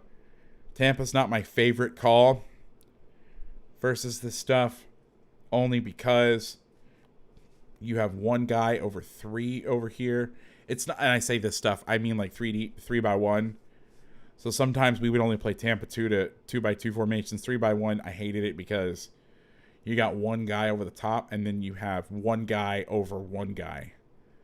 And I didn't like the math on that unless this guy is a gold-nutted stud and these guys are not very good. Or this guy is phenomenal and you're like, all right, yeah, you get over the top of that. Now I know people are going to say, well, you run the mic down the middle. But yeah, but he's still going to trail. So if they hit that bender, you're still counting on that one of them is going to break on it. And I tell you what, as a former DB coach, I never liked having my safety have to split 3 and number 1 ever. I hated it. And it never works. We talked about it last. I shouldn't say it never works. It works sometimes. National championship, Alabama, Georgia, last play. You'll see it in action. What happens? I mean, look, look at this right here. Yeah, he's running with him stride for stride, but I mean, you throw a bender on a rope right here. Maybe they get there. I don't know. Just not my favorite. I don't like. Here's my point. I don't like a defense that weaknesses the freaking middle of the field with with about 3 minutes left. Allen scrambles, throws the dagger or in the curl, 19-yard gain. All right, now they run 3-week buzz. So what's going to happen is now Rudy is the dime. He's going to play out here. The safety's going to insert in the weak curl or weak hook defender rather. This defender is called the 4 to first crosser, meaning he will take the back out, play number 4. Or if he blocks or goes strong, he'll take the first crosser from this side. In cover 3 defense, the weak hook defender has the vertical of 3. So instead of putting, which it's kind of interesting to me because I understand why you want to do it. But this guy's been running with number 3 all game. So maybe that was a way to change up the reads. Plus, when you do it from depth, it looks like quarters. I mean, look at the snap of this ball. That looks like quarters, doesn't it? It's not. It's 3 deep. And you can see him. He turns his pecker to him right there and starts to move over. Now, somebody asked about the bender staying up the seam last night. Well, what happens if 3 stands up? I don't know, Troy. I am not an expert on the teams. That's why Laurie and crew comes in. I'm not an expert on the personnel. I don't even know their names. I'm an X's and on no guy. Obviously, I know the main players, but I mean that's why people like Laurie come here, because I don't know. Let's watch the end zone here. They run a game. He hits the check down, which again, it's a 5-yard gain. Let's count the time. I mean, and I'm counting the time here. Huddle has a timer. All right, so the ball, you can't see it, but the ball's snapped at 3.5 seconds.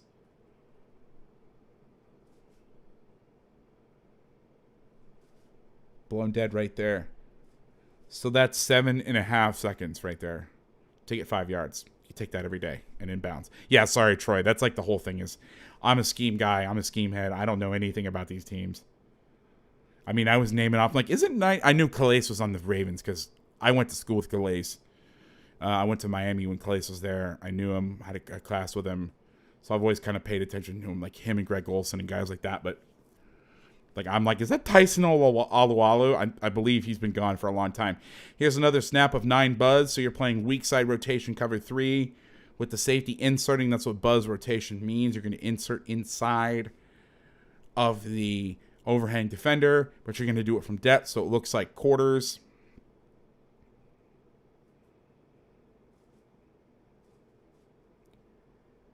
And there you go.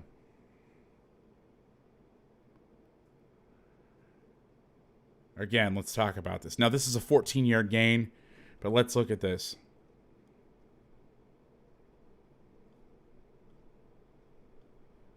See when the ball moves. The ball, it says about 180 to 1.82, 1.62.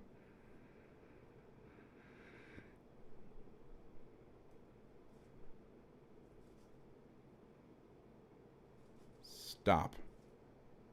So that took about 10.5 seconds. That's 14 yards, though, so you might want to take that. But again, keeping him in bounds, making him check it down. And a guy like this, you've seen him where he's been frustrated to make plays. He does a good mixture of throw it short, but he just can't help himself sometimes. And that's what makes him great. That's what makes him make these crazy-ass plays and have these amazing numbers. And then that's also what can hurt him. Okay. This one's close to my heart. Okay. This one is close to my heart. This is a coverage called one double jersey number. I've talked about this at length on different things. If you Google Coach Vass, 1 DBL number sign, there'll be an article I wrote for Blitzology. I talked about the state championship game where we decided to put this in. I thought we were going to get killed. The article is literally me just talking shit about myself and how I thought we were going to get absolutely destroyed, and we ended up winning. But we played this coverage, and this coverage was popularized. I mean, it's been around forever, but it really made its name when the Bills and Giants played. I think it was Super Bowl 25. I don't remember, but the one where the kicker was wide right, and Belichick was the defensive coordinator for Parcells. They ran this coverage. It was called 1-83, where they basically, the concept is you play man under here, okay, and instead of playing 2 deep safeties, what you do is you play man under. You know, he was committed to Utah, and he kind of burned out. I think he's playing basketball, and he's not doing anything. It's really a shame because he was absolutely freaking amazing. I think his name's Darren Jones. But what you do is you double with the safety to that side, the guy you want to double, and then you play the other guy down the middle of the field. I believe Diggs is over here somewhere. I think he's this guy. And, it's been done throughout the annals of history. I've talked about this a ton. So if you've ever followed me before, if you just type in Coach Vass, if you go on Twitter and you search at Coach Vass 1 double, I mean, James Lights posted about it. I've posted about it. I wrote a huge article about it. So if you want to know more about this and like when it's been used, there's a clip of Belichick talking about 1-85 when they used to play Ocho Cinco. But here's the coverage in action. Funny story, I believe Tosh was on staff. The Bama game against Oklahoma in the 2019 playoffs, 2018 playoffs, 2019. I think it might have been the 18 playoffs. It was the 18 playoffs because it's when I went and visited him. I'm sorry. So they played one double, but they played one double two different ways. They had a way to double CD Lamb and Hollywood Brown, which is the only time I've ever seen that. Usually it's against one guy, and then they would just change it up. So it looks like two-man coverage. And then he is turned, and he is looking right out there. Now, how we taught it was the safeties, we would change how we would double and who we would double with and how we would double based on the routes they use.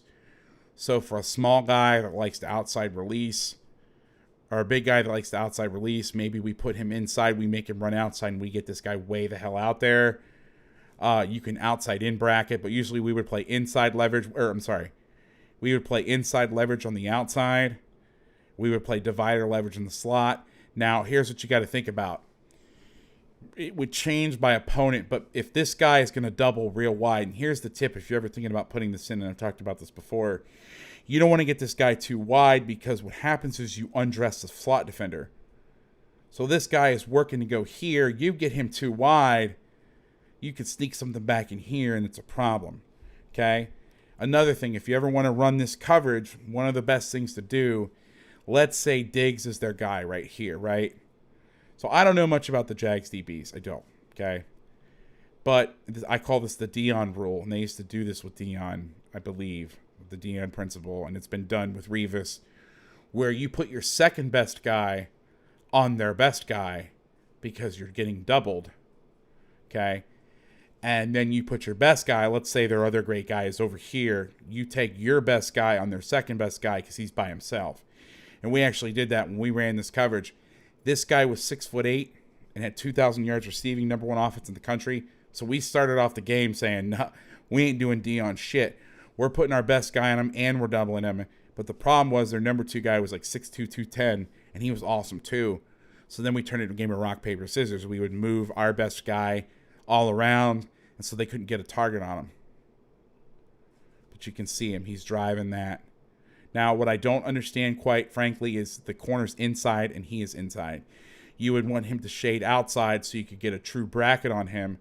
Otherwise, you got two guys inside. Now, he's so close to the sideline that it may have been like, okay, I was going to play outside, but he is way wide, so I'm just going to jump inside because there's not much he can do out here. There's only like 2 or 3 yards of the sideline. He's trying to run I don't know what the hell that is. But that's the coverage. Just watch it one more time. And those are my followers, patrons, whatever, podcast fans. You've heard me tell the story 1,000 times. I apologize, but that's the thing about this show is it's totally new people like I've never met before. Half the people.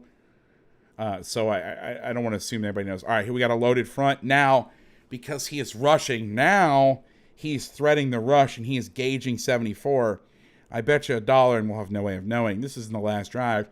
Earlier in the game, he was not engaging, so they were able to slide.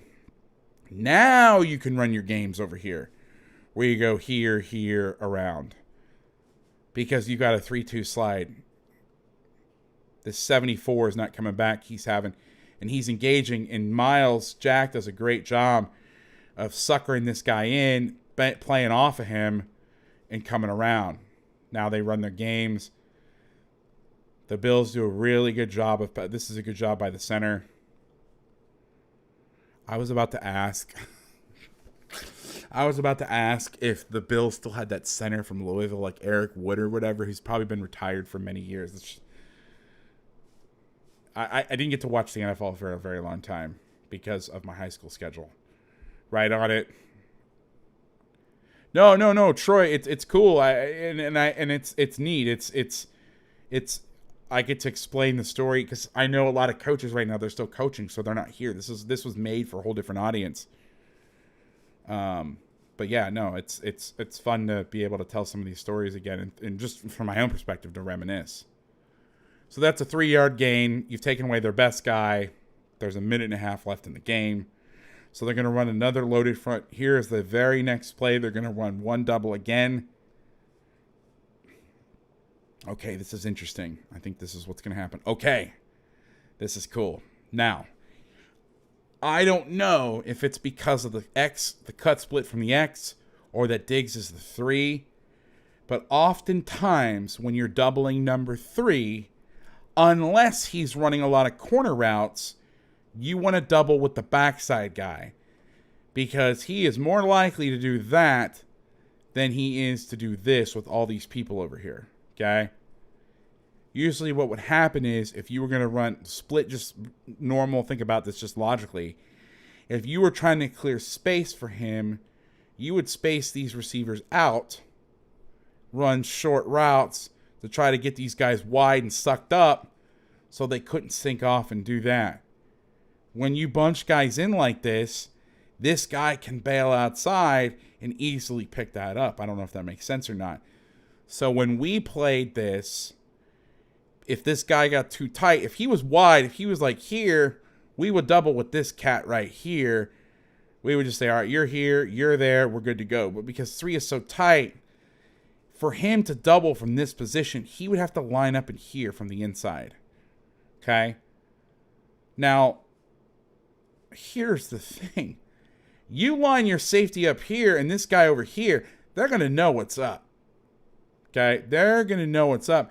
And you're not giving you're giving yourself up. So why, instead of unwinding yourself, just say, okay, I'm going to double backside with him. Okay? And I'm going to send his ass to the middle of the field. Plus, if you really want to get crazy, this puts him in a better position with this cut split. I'm thinking it's going to be something like this. Something coming back over here where he's already in a position running to go play that. Now, that's secondary, but just that's a little cherry on the top. Let's see what happens. A lot of this stuff I'm guessing, and I talked about this yesterday. A lot of this is like, I'm creating a hypothesis. I'm saying, okay, this is what I think may happen, and I might be totally wrong. And that's kind of the fun thing about this, is you guess in real time and say, all right, am I right? Am I wrong? Like, what's going on here? Now, this guy's going to trail because he's being doubled. So he wants to be able to undercut. If he runs any outs, any digs, he wants to be able to undercut because this guy's over the top. Now, you got to be careful that he doesn't stem you inside. You're trailing on the inside hip, and then you snap and go out here. There's a lot of space out there. But really, you want to be, if I'm being picky, you want to be right there. That's what ends up happening, is he ends up throwing it out there. They run a little two-man game over here. It's a little snag and go game where they act like they're going to, this is a very popular concept, pick in here, get the back on the wheel, which this is with the benefit of having a guy like Miles Jack.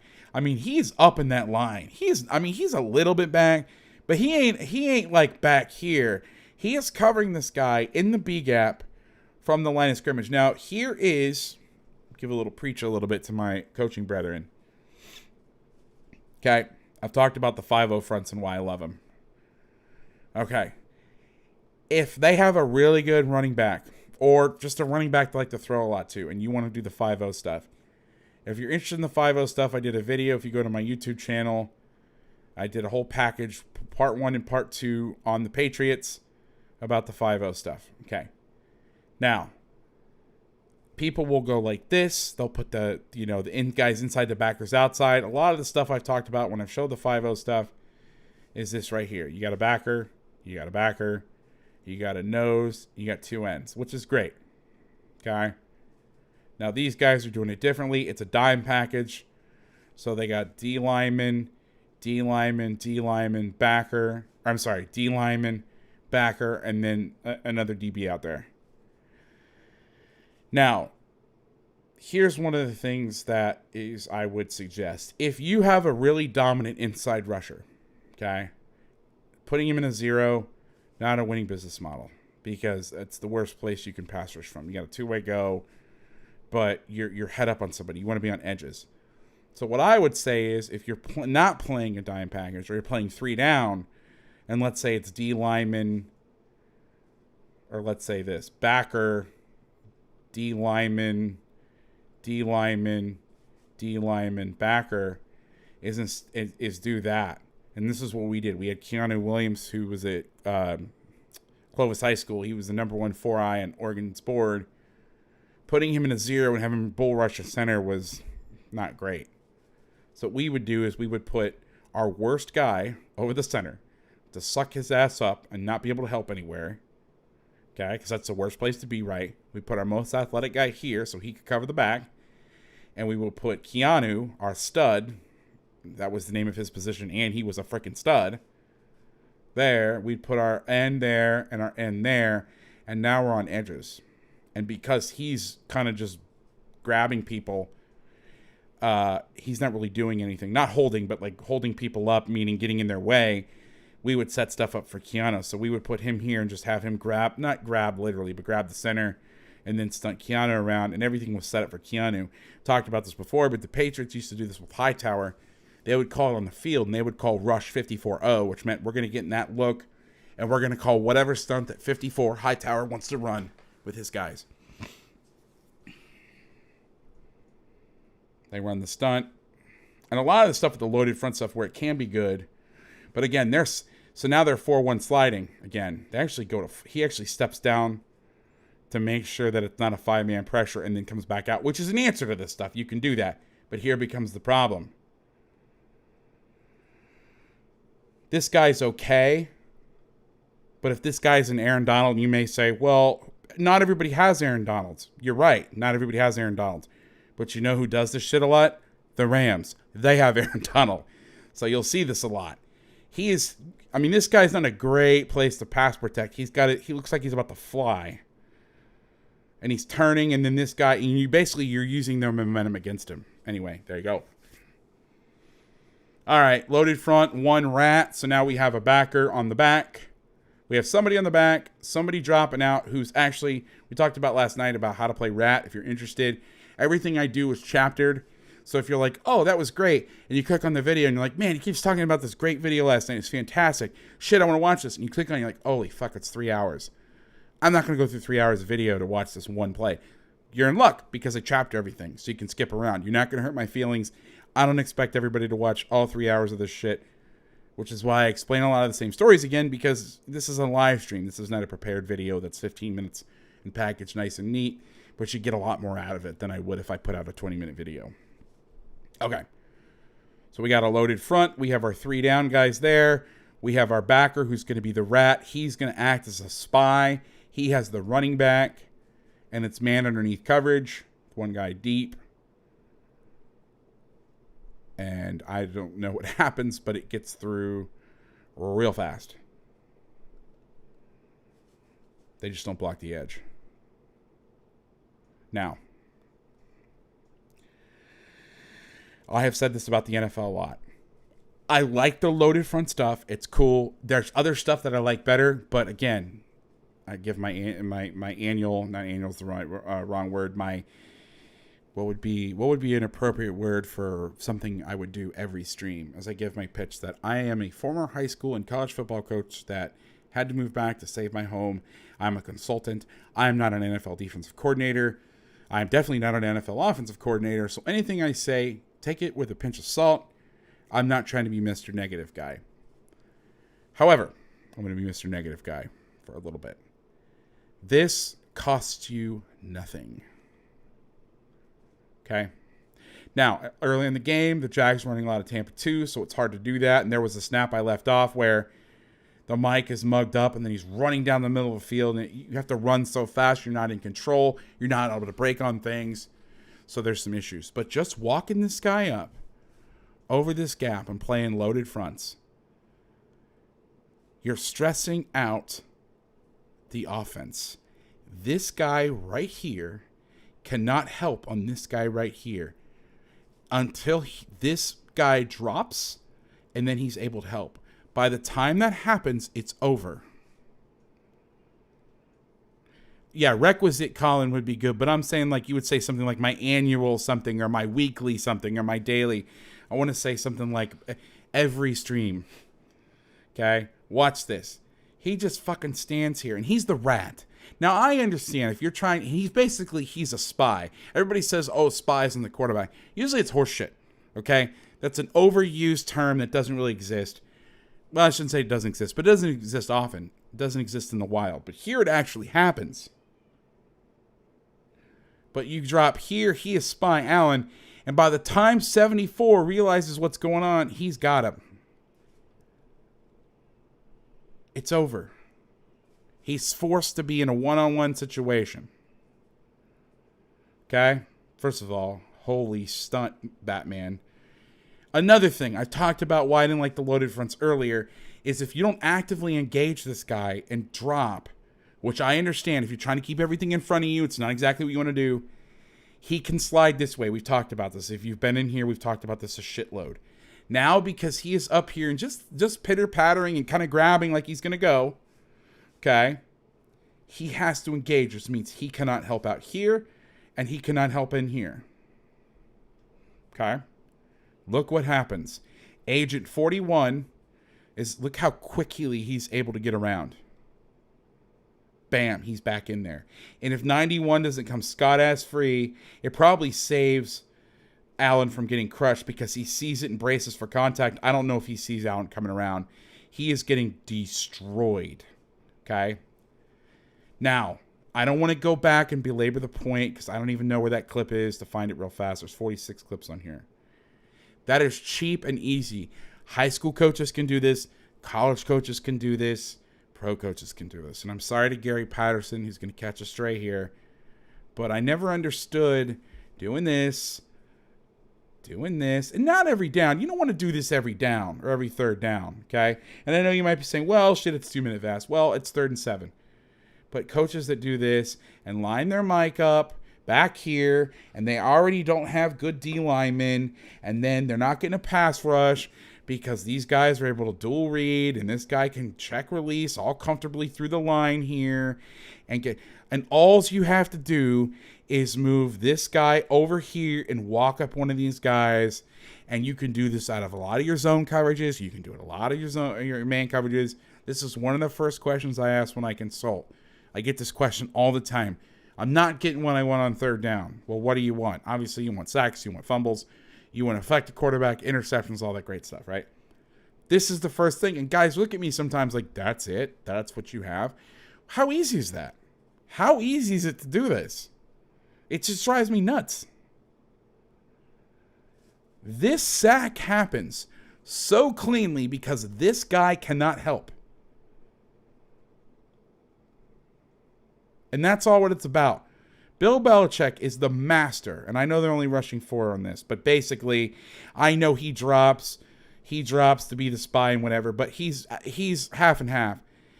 When you rush 5 in the year 2021, where they're trying to get guys out, I can't tell you how many times I've seen the back. Oh, the back is check releasing. The back's like, oh, nobody's coming, and then gets out of here, and then one of these backers runs right through. Okay? You're forcing everybody on islands.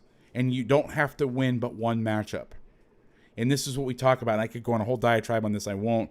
We talk about roster construction. You know, the Patriots, they take guys that people don't value and they build their defense around it. Back in the early 2000s, they did it with the 3-4. They took their 3 were first-round draft picks that nobody could really figure out where to put except Wilfork. And I mean, that's not true. Wilfork and Seymour were great. But nobody was looking for 3-4 outside linebackers. Everybody said they're too small. They put them. They won a lot of football games with Vrabel and Ninkovich and Collins and all those guys throughout the years and years and years. Then the nerds said, and everybody wanted Brian Urlacher. Then the nerds said, no, you got to win with defensive ends and dominant inside rushers. Off-ball linebackers are bad. Those guys. So what did Belichick do? He got a bunch of journeymen here. He got a bunch of journeymen here. And he paid his inside backers, Hightower, Van Noy, guys like that. And they do line up on all this crazy shit. And all you got to do is win one-on-one, and that's the whole thing. That's what I'll never understand about the NFL. They get Joey Bosa, and they say, well, he's the right end. And I don't even know if he plays on the right end. I'm just using an example. You know, Joey Bosa's on the right side of the defense, and he never goes anywhere else. Well, what happens when he lines up against Slater or one of these other all-world left tackles? Well, we got a good matchup on our hands. Or no, Slater's on the Chargers. So it'd be the other Bosa brother from the Niners. Whatever. You know what I'm trying to say. Okay? Now, you get a guy like Hightower. Now, am I saying Hightower's as good of a pass rusher as Bosa? Absolutely not. Am I saying he's as good of a football player? Absolutely not. But now you can pick and move guys around and find out of these guys who's shit and expose them because all you got to do is win one matchup. And if you walk guys up like this, You locked him into these one-on-ones, even though it's technically a slide. Oh, no, technically this is a slide. Okay, well, he's pinned you, so nobody can help on that. Oh, he got there late. Well, good. He played tag with him as he went and smashed your $40 million quarterback in the throat. Last play, Tampa sticks. This is the coverage we used to do. We're playing Tampa. We're lining up 10 yards in front of this, or 1 yard in front of the sticks up to 10 yards. Obviously, I don't know the Jags rules. It's 4th and 16. There's a minute 11 left. What's interesting is how deep they play, even though it's in field goal range. Hold on the ball. Allen's got the jitters now. I mean, he shouldn't be going out there. But look, now what they're having to do. This is what's crazy to me. And this is the effect of what this stuff has done. And Matthew, you're exactly right. And I've been preaching on this. I went all into this. If you're interested in the theory or whatever, the Ravens do the same thing. If you go to my Twitter at Coach Vass, the top pinned tweet is I was on Mina Kimes' podcast. We really got in deep into this. Self-plug, self-promo. Hey, I do this shit for free 3 hours a night. I got to plug something, right? All right. So now look at the effect. They're in tractor or plow, or whatever you want to call this. Now they're 7-man protecting. It's 4th and 16. And I get what they're saying. Hey, we need to drive the ball down the field. We got to get to the sticks. This is the game. It's 4th in the game, really. So we're going to keep these in. So you got guys chipping. You got a clean-ass pocket. And this guy who's been shake, rattled, and rolled all game long is like, oh, I'm out of here. Oh, shit, I got to go. He runs around. He's pointing guys to go deep. He throws the ball in the middle of the field. The Jags are able to make a play on it. And the defense wins.